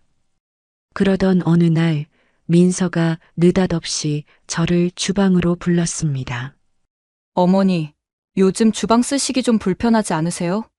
갑작스러운 질문에 저는 눈을 찌푸리며 대답했습니다. 뭐가 불편하다는 거야? 여기서 몇십 년을 살면서 한 번도 불편하다고 느낀 적 없는데. 민서는 제 말에 고개를 끄덕이는 척하더니 말을 이어갔습니다. 그런데 저는요, 이 주방이 너무 작고 동선이 안 좋아요. 어머니도 쓰시면서 불편하실 텐데 제가 생각해둔 게 있거든요. 저는 어이가 없어서 고개를 저었습니다. 불편하긴커녕 이만한 주방도 흔치 않아. 너는 여기 들어온 지 몇 달도 안 됐으면서 벌써 주방에 대해 불만이야? 민서는 억지 웃음을 지으며 변명하듯 말을 이었습니다. 어머니, 그런 게 아니고요. 그냥 저희가 다 같이 쓰는 공간이니까 좀 더 효율적으로 바꾸면 좋지 않을까 해서요. 제가 인테리어 전문가한테 상담도 받아봤는데요. 주방을 확장하고 다용도실을 개조하면 훨씬 넓어질 거래요. 저는 그녀의 뻔뻔함에 헛웃음이 나왔습니다. 아니, 민서야, 내가 뭔데 내 집 주방을 개조할 생각을 해? 인테리어 상담을 받아봤다고? 그게 내 허락도 없이 할 일이냐? 민서는 억울하다는 듯 말했습니다. 어머니, 제가 다 어머니를 위한 거예요. 어머니도 편하시고 저희도 좀 더 넓게 쓸 수 있으면 서로 좋잖아요. 저는 단호히 말했습니다. 민서야, 다시는 이런 소리 꺼내지도 마. 내가 아무리 좋은 뜻으로 한다고 말해도 이 집은 내가 살던 대로 유지될 거야. 내 멋대로 고치려 들면 가만히 있지 않을 거니까 알아서 해. 그 대화로 끝났다고 생각했습니다. 하지만 민서는 제 말에 전혀 기죽지 않은 듯 보였고 저는 그 태도가 마음에 걸렸습니다. 얼마 후 외출했다 돌아온 날이었습니다. 집에 들어서자마자 저는 뭔가 이상하다는 걸 느꼈습니다. 평소보다 집안이 더 어수선했고 정돈된 느낌이 없었습니다. 거실 한쪽 구석에 낯선 상자들이 쌓여 있었고 공사장에서 들리는 듯한 망치질 소리가 희미하게 들렸습니다.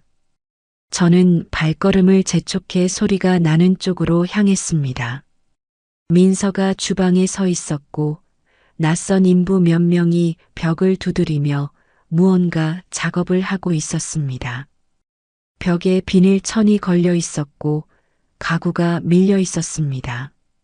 민서야, 이게 대체 뭐야? 제가 소리를 치자 민서는 깜짝 놀란 듯 돌아보더니 곧 태연한 표정으로 말했습니다. 어머니, 공사 중이에요. 제가 말씀드렸잖아요. 주방이랑 다용도실 개조한다고요. 제가 화가 나서 손가락으로 작업 중인 벽을 가리켰습니다. 내가 하지 말라고 그렇게 말했는데 내가 지금 무슨 짓을 하고 있는 거야? 민서는 억지 웃음을 지으며 말했습니다. 어머니, 이건 어머니가 동의해 주실 거라 생각하고 진행한 거예요. 다 끝나면 어머니도 정말 좋아하실 거예요. 좋아. 내가 지금 내 말을 무시하고 내 집을 내 멋대로 망치고 있는 게 좋아? 내가 널 믿고 함께 살아보자 했더니 이제는 내 집까지 마음대로 부수고 고치려 들어? 민서는 태수에게 전화를 걸어 저를 진정시키라며 도움을 요청했습니다.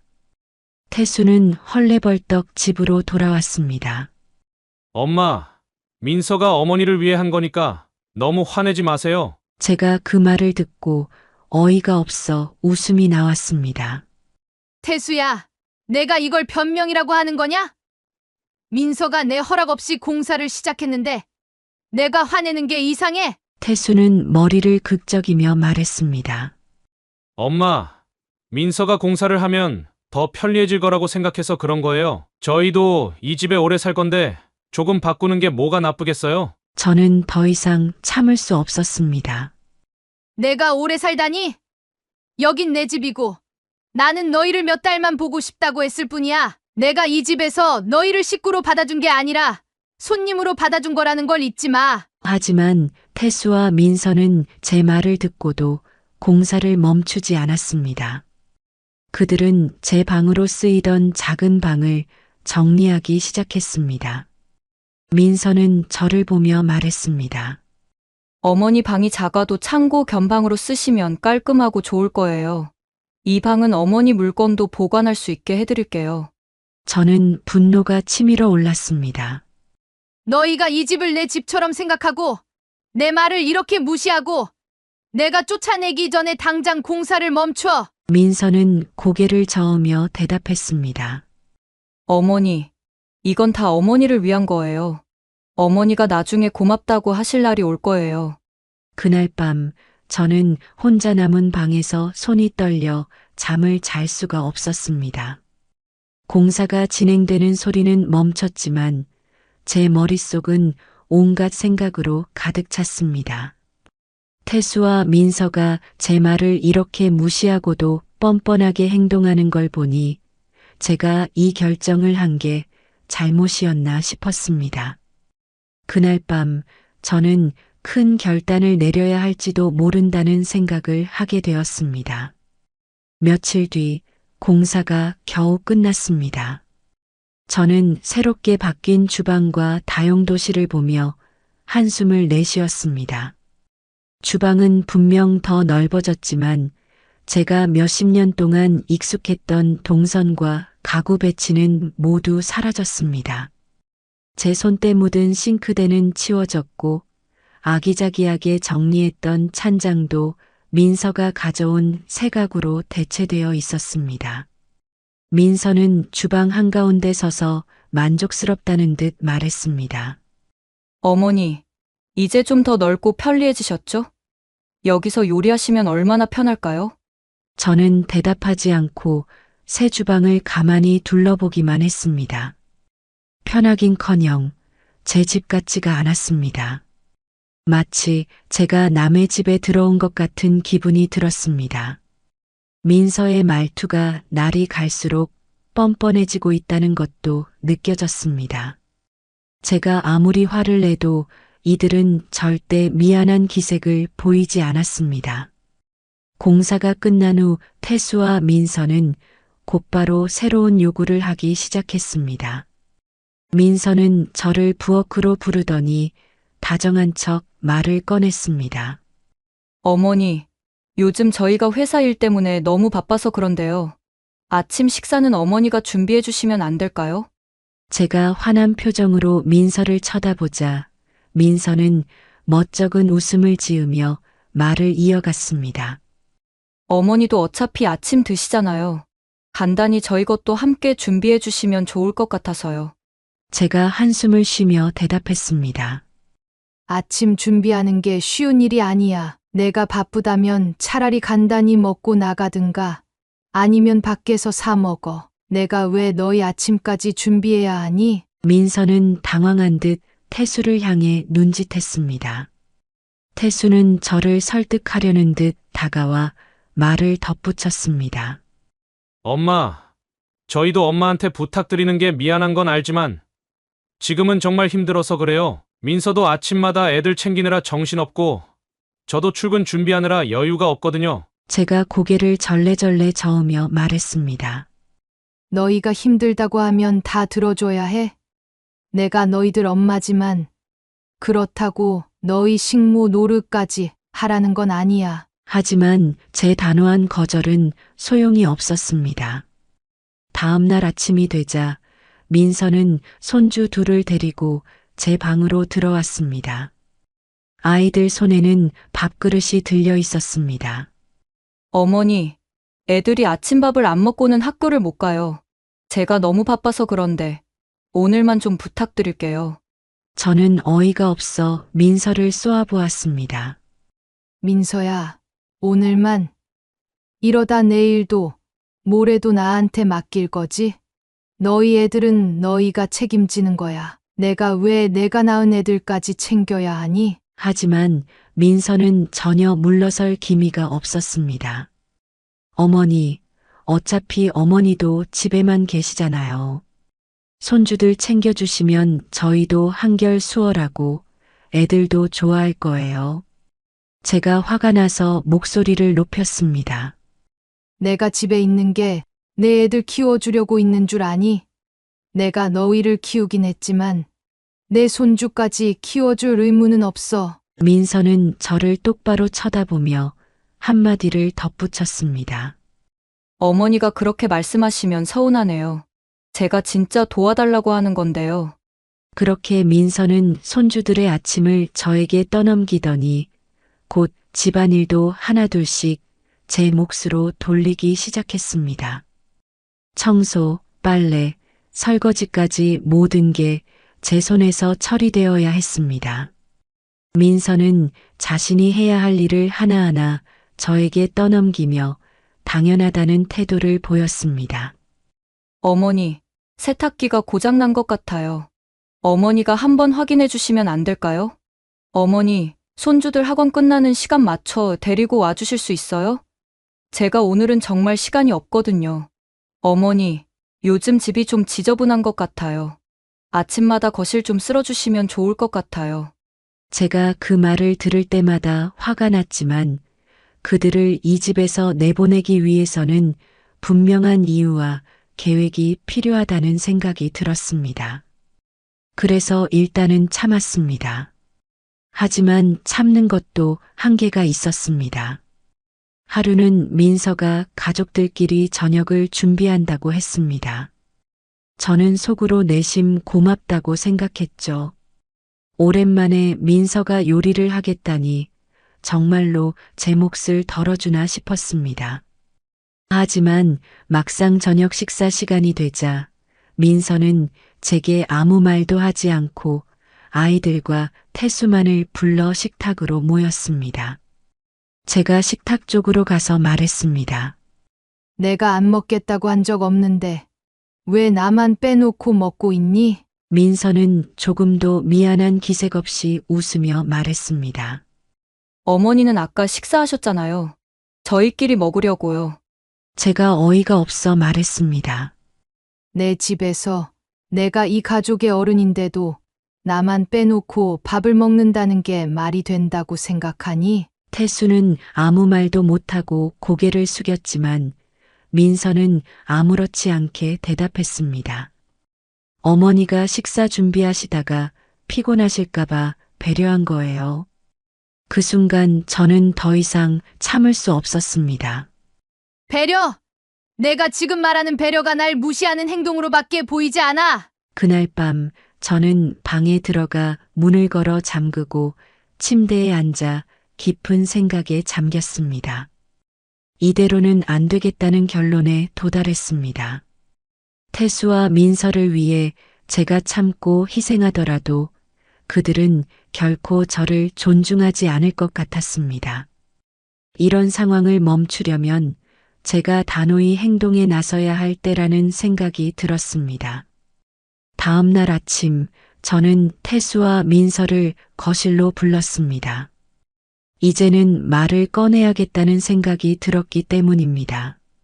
민서는 무슨 일이냐는 듯 커피잔을 들고 소파에 앉았고 태수는 멋쩍은 얼굴로 저를 바라봤습니다. 제가 깊게 숨을 내쉬며 말했습니다. 너희랑 할 얘기가 있어. 내가 엄마를 걱정해서 여기 와서 산다고 했던 거. 다 좋다 이거야. 그런데 지금 내가 무슨 상황에 처했는지 너희가 정말 모르니? 태수는 눈치를 보며 조심스럽게 대답했습니다.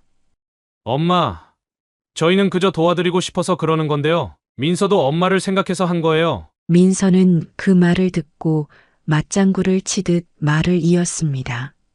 어머니가 혼자 계시면 불편하실 것 같아서 저희가 나서서 어머니 생활도 좀 더 편하게 해드리려고 한 거예요.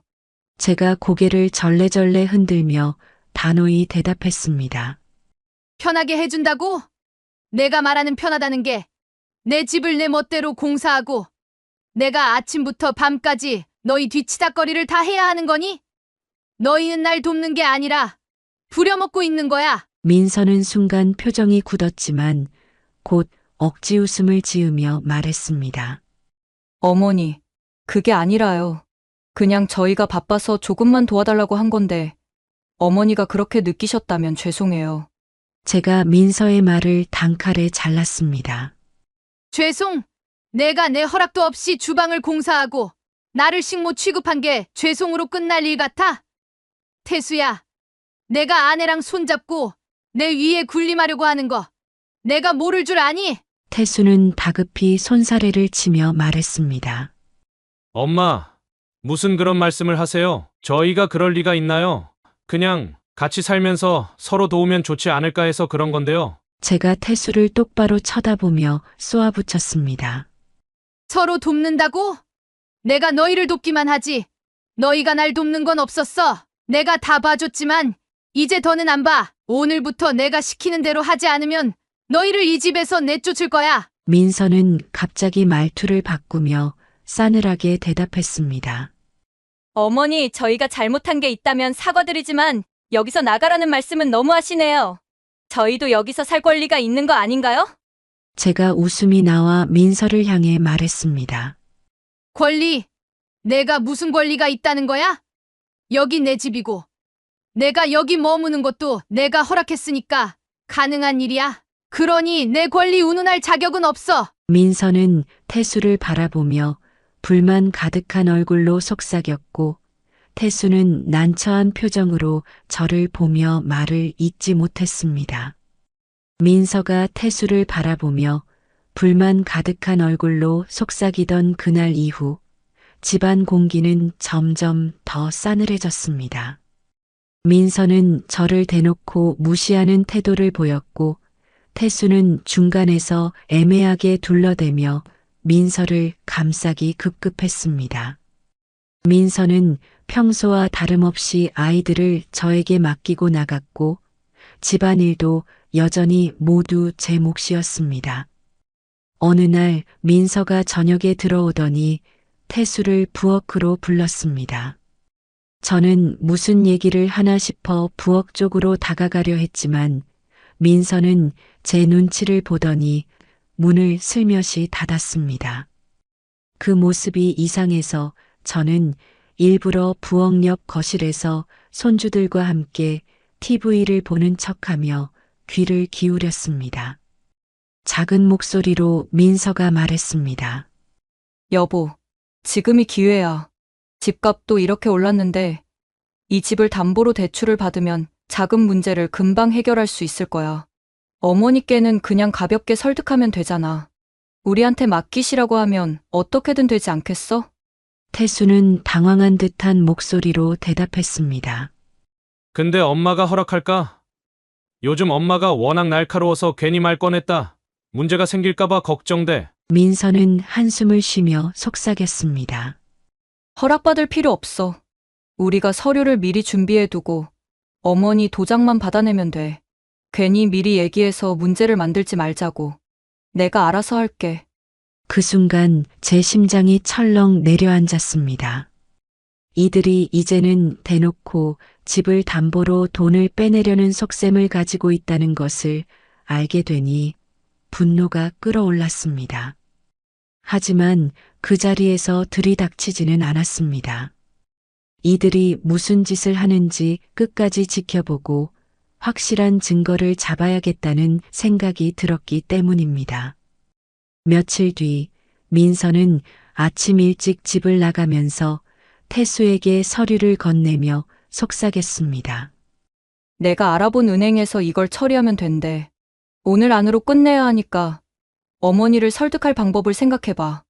그날 오후 민서가 다시 집으로 돌아왔을 때였습니다. 저는 민서가 가져온 서류철을 몰래 훔쳐봤습니다. 서류를 펼치자 낯선 문구가 눈에 들어왔습니다. 대출 신청서, 담보 명의자 최영희. 제 이름으로 작성된 서류였습니다. 그 순간 민서가 제 뒤에서 다급하게 소리쳤습니다. 어머니, 그 서류를 왜 보세요? 제가 천천히 돌아서며 서류를 들고 민서를 똑바로 쳐다봤습니다. 왜 보냐고? 내가 내 이름으로 대출을 받으려고 하는데 내가 이걸 몰라도 된다는 거니? 내가 날 바보로 봤구나. 민서야. 민서는 당황한 표정을 짓더니 억지 웃음을 지으며 변명하기 시작했습니다. 어머니, 그게 아니라요. 그냥 어머니 이름을 잠깐 빌리려고 한 거예요. 아무 문제가 생기지 않을 거예요. 다 저희가 알아서 관리할 거니까요. 제가 서류를 손에 쥔 채로 단호히 말했습니다. 관리. 내가 내 재산을 내 마음대로 관리한다고? 너도 이 집이 어떤 집인지 알잖아. 이 집은 너희가 손댈 집이 아니야. 내 이름으로 된 서류를 내 허락도 없이 작성한 게 말이 된다고 생각하니? 그때 태수가 부랴부랴 방에서 나왔습니다. 엄마, 민서가 그냥 도와드리려고 그런 거예요. 우리가 집을 담보로 대출받아서 사업을 시작하면 나중에 어머니한테도 큰 도움이 될 거예요. 제가 태수를 향해 손가락으로 서류를 가리키며 외쳤습니다. 큰 도움? 내가 너희를 돕기 위해 이 집을 목숨처럼 지켰다고 생각하니? 내가 너희를 믿고 몇 달 함께 살아보자고 했더니 내가 사업 자금이 부족하다고 내 집을 담보로 잡겠다고? 태수는 난처한 표정을 지으며 민서의 편을 들었습니다. 엄마, 요즘 시대에는 재산 관리를 자식이 대신해주는 게 당연한 거잖아요. 제가 코웃음을 치며 대꾸했습니다. 당연해. 내가 지금 내 사업 때문에 내 집을 담보로 잡으려는 게 당연하다고 생각하면 너 정말 돌았구나. 태수는 얼굴을 붉히며 대답했습니다. 엄마, 솔직히 이 집은 어차피 나중에 제가 물려받을 거 아니에요? 미리 저희가 관리하면 더 나은 방법이잖아요. 그 말을 듣는 순간 제 안에서 무언가 끊어졌습니다. 제가 목소리를 낮추고 차갑게 말했습니다. 태수야, 내가 내 자식인 게 부끄럽다. 내가 내 이름을 빌려 대출을 받으려 한 것도 모자라. 이 집이 당연히 내 것처럼 말하다니. 이 집은 내가 평생을 바쳐 지킨 내 집이야. 내 것이라고 생각했으면 큰 오산이야. 민서가 눈치를 보며 나지막하게 말했습니다. 어머니, 저희가 잘못했어요. 그냥 어머니를 위해서 한 건데 오해가 있었던 것 같아요. 제가 민서에게도 단호히 대답했습니다. 민서야, 내가 잘못했다는 건 알겠지만 이건 오해가 아니야. 내가 내 집을 무시하고 내 의견을 무시한 거야. 그날 밤 저는 그들이 더 이상 이 집에서 살도록 두면 안 되겠다는 결심을 했습니다. 민서와 태수의 뻔뻔한 태도와 변명은 제가 아무리 참고 넘어가도 그들이 더 큰 잘못을 저지를 것이라는 증거처럼 보였습니다. 저는 방에 들어가 조용히 변호사에게 전화를 걸었습니다. 상황을 차근차근 설명하며 앞으로 어떻게 해야 할지 상의하기 시작했습니다.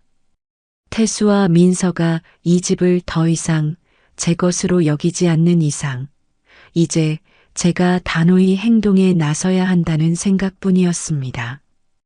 다음 날 아침 저는 단단히 마음을 먹고 변호사 사무실로 향했습니다. 민서와 태수의 대출 시도는 단순한 실수가 아니었습니다. 제 인생의 마지막 자존심인 이 집을 지키기 위해선 이제 법적인 힘이 필요하다는 걸 깨달았습니다. 변호사 사무실에 도착하자 한숨을 돌리며 상담실로 들어갔습니다. 변호사는 차분한 태도로 저를 맞이하며 물었습니다. 어떤 일로 오셨나요? 제가 태수와 민서가 제 이름으로 몰래 대출을 시도하려다 들킨 일부터 그들이 이 집을 자신들의 소유물처럼 여기는 태도까지 하나하나 설명했습니다. 변호사는 제 이야기를 끝까지 경청한 후 무겁게 고개를 끄덕였습니다. 어머님께서 말씀하신 내용을 들으니 이 상황은 심각한 권리 침해로 보입니다. 자녀분들이 어머님의 허락 없이 대출 서류를 작성하려 한 점, 그리고 재산을 자신들 마음대로 처리하려는 시도는 명백히 법적으로 문제가 됩니다. 변호사는 제게 몇 가지 질문을 던지며 증거가 있는지 물었습니다. 혹시 그들이 대출 서류를 작성한 증거나 그와 관련된 문서를 가지고 계신가요? 제가 그날 몰래 챙겨둔 대출 서류를 꺼내 보여주자 변호사는 미소를 지으며 말했습니다. 이거면 충분합니다. 그리고 혹시 다른 증거도 있으면 추가로 더 좋습니다. 저는 머뭇거리며 답했습니다. 그들이 대화하는 걸 몰래 들었는데 명확히 녹음하지는 못했어요. 그런데 이웃들과 친구들이 최근 상황을 목격한 적이 많아요. 그분들이 증언해 주신다면 도움이 될까요? 변호사는 고개를 끄덕였습니다. 물론입니다. 제3자의 증언은 재판에서 큰 도움이 됩니다. 특히 어머님의 재산권과 관련해 자녀분들이 부당한 행위를 했다는 걸 증언할 수 있다면 더욱 확실해집니다. 상담을 마치고 집으로 돌아오며 저는 이웃들과 친구들에게 부탁하기로 마음먹었습니다.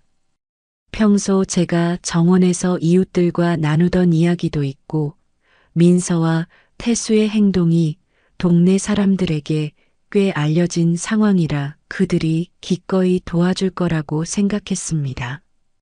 그날 오후 정원에서 이웃 중 한 명인 정숙 씨를 만났습니다. 정숙 씨는 저를 보자마자 다가와 물었습니다. 영희 씨, 요즘 너무 힘들어 보이세요. 괜찮으세요? 저는 한숨을 쉬며 최근에 벌어진 일을 간략히 설명했습니다. 태수와 민서가 대출 서류를 몰래 작성하려고 했던 일, 그리고 집에서 저를 무시하며 자신의 이익을 위해 행동했던 상황을 이야기하자 정숙 씨의 얼굴이 단단히 굳어졌습니다.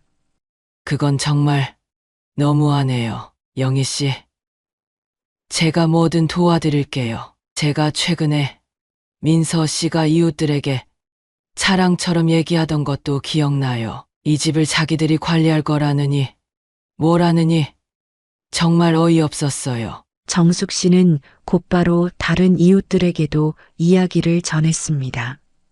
얼마 지나지 않아 몇몇 이웃들이 저를 찾아왔습니다. 그들 모두 민서와 태수의 행동을 목격했고 저를 도와주겠다고 약속했습니다. 한 친구는 제게 말했습니다. 영희야, 내가 그런 일을 당하고 있었을 줄이야. 우리 모두 정언해 줄게. 그 사람들 정말 뻔뻔하더라. 이웃과 친구들의 지지를 받으니 마음이 조금씩 편안해졌습니다. 저는 변호사에게 다시 연락해 이웃들과 친구들이 증언해줄 준비가 되어 있다고 알렸습니다. 변호사는 이를 듣고 더 단단히 준비를 하겠다고 약속했습니다. 며칠 뒤 드디어 법적 대응을 위한 준비가 모두 끝났습니다. 변호사는 민서와 태수의 부당한 행위와 대출 시도를 명확히 증명할 자료와 증언을 철저히 준비했습니다. 법원에 제출된 서류에는 제가 겪었던 모든 일이 담겨 있었습니다. 재판이 열리던 날, 저는 법정에서 떨리는 손을 꼭 쥐고 태수와 민서를 바라봤습니다. 그들은 변호사를 대동했지만 표정에서는 초조함이 드러났습니다. 재판장이 태수와 민서가 어머니의 재산권을 침해하려 했던 사실을 하나하나 짚어가며 질문하자 태수는 말을 더듬으며 변명하기 바빴습니다. 민서는 억울한 척 눈물을 보이며 자신들은 어머니를 돕기 위한 의도였다고 주장했습니다. 하지만 준비된 증거와 이웃들의 증언이 그들의 주장을 무너뜨렸습니다. 변호사가 제시한 자료와 증언은 너무나도 명확했기 때문에 민서와 태수는 끝내 아무 말도 하지 못하고 고개를 떨궜습니다. 재판장은 판결문을 읽어 내려갔습니다. 원고 최영희의 재산권을 침해하려는 피고의 시도는 명백히 부당하며 원고의 요청에 따라 피고는 해당 부동산을 떠날 것을 명합니다. 판결이 내려지는 순간 저는 벅찬 마음으로 눈물을 흘렸습니다. 긴 싸움 끝에 드디어 제 집을 지킬 수 있었고 태수와 민서는 더 이상 이곳에서 저를 괴롭힐 수 없게 된 것입니다. 며칠 후 민서와 태수는 집을 떠났습니다.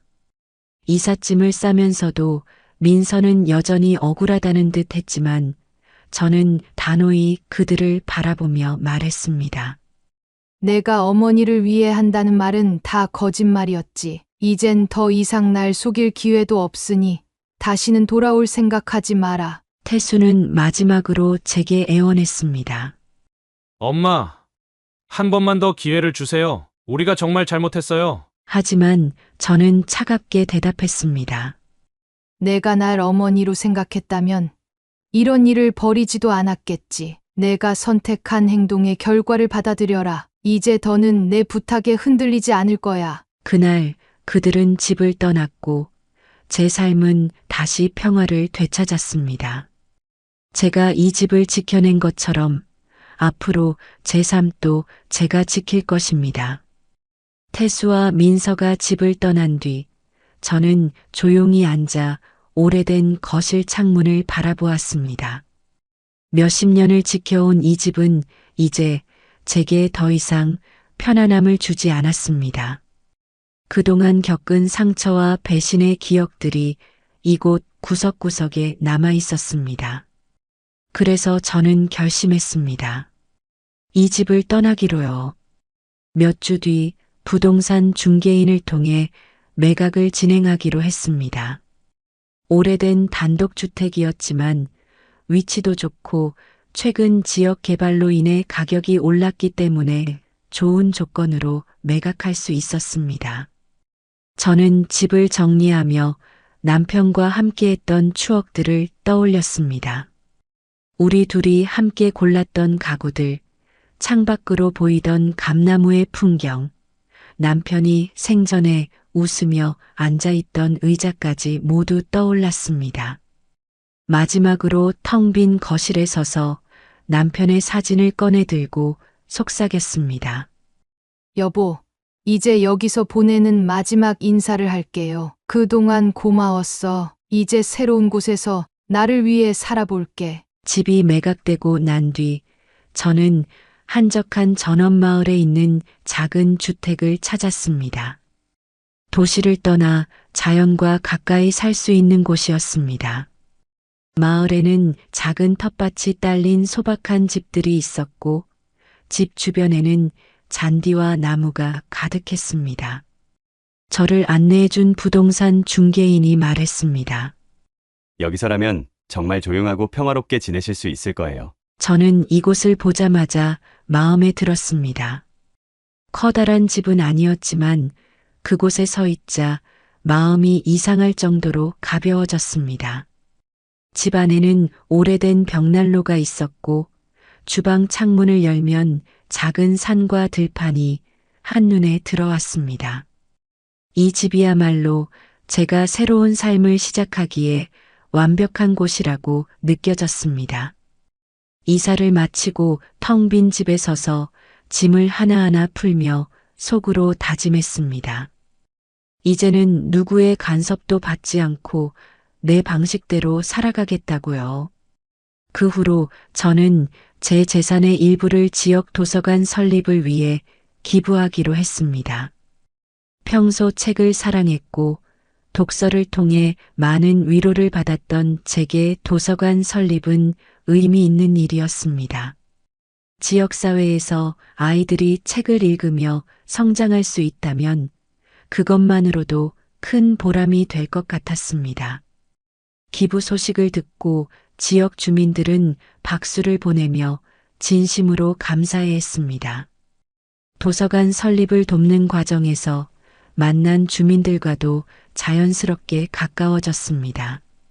새로운 동네에서의 생활은 단조롭지만 따뜻했습니다. 아침이면 텃밭에서 자란 채소를 수확하고 오후에는 동네 사람들과 함께 차를 마시며 이야기를 나누었습니다. 마을 사람들은 제가 도시에서 살다 왔다고 하자 신기해하며 이런 말을 하기도 했습니다. 여기선 무슨 일로 스트레스 받을 일이 없어요. 자연과 함께 살면 몸도 마음도 건강해지죠. 한 마을 친구는 제가 텃밭 가꾸는 법을 더 잘 배울 수 있도록 도와주었습니다.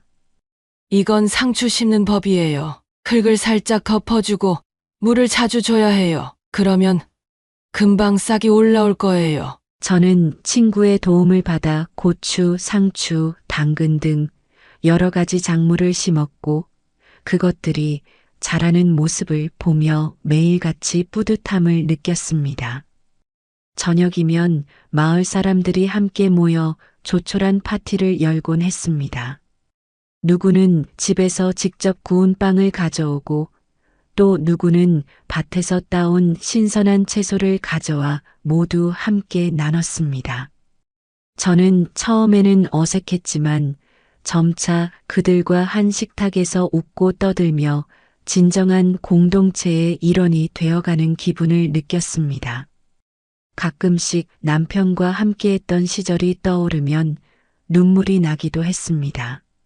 하지만 그런 날에도 텃밭에 나가 흙을 만지며 한숨을 돌리곤 했습니다. 어느 날 마을 친구가 이런 말을 했습니다.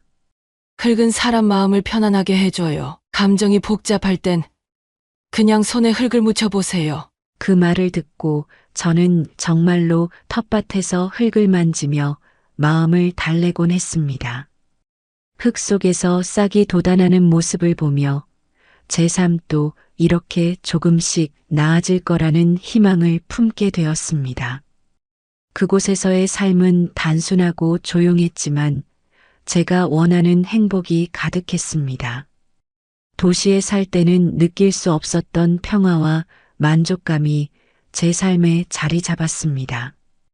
밤이 되면 별이 총총히 떠 있는 하늘을 올려다보며 스스로에게 다짐하곤 했습니다. 이제는 누구의 눈치를 보지 않고 나를 위해 살아가자고요. 여보, 내가 여기 와서 비로소 깨달았어. 인생에서 가장 소중한 건 돈도 아니고 화려한 집도 아니야. 바로 나 자신이 평화를 찾는 거였어. 남편의 사진을 보며 웃음을 지은 날이 많아졌습니다. 이제 저는 혼자지만 결코 외롭지 않습니다. 자연 속에서 평온한 하루하루를 보내며 제 손으로 키운 채소와 과일로 식탁을 채우고 소박한 마을 사람들과 함께 웃으며 지냅니다. 이곳이야말로 제가 꿈꿔왔던 진정한 행복의 터전입니다. 제가 이 이야기를 마무리하며 여러분께 꼭 말씀드리고 싶은 것이 있습니다. 인생의 어떤 시점에서라도 여러분 자신을 위해 살아가는 용기를 가지세요. 어떤 어려움이 있더라도 우리는 스스로를 위해 새로운 시작을 할 수 있습니다. 여러분도 반드시 여러분만의 평화와 행복을 찾을 수 있을 겁니다. 감사합니다. 오늘의 사연 들으시고 어떤 생각이 드셨나요? 사연자분께 해주고 싶으신 말씀 있으시면 댓글 부탁드리고 구독을 누르시면 여러분께 내일 좋은 소식이 찾아올 거예요. 그럼 다음 사연에서 만나 뵙겠습니다. 감사합니다.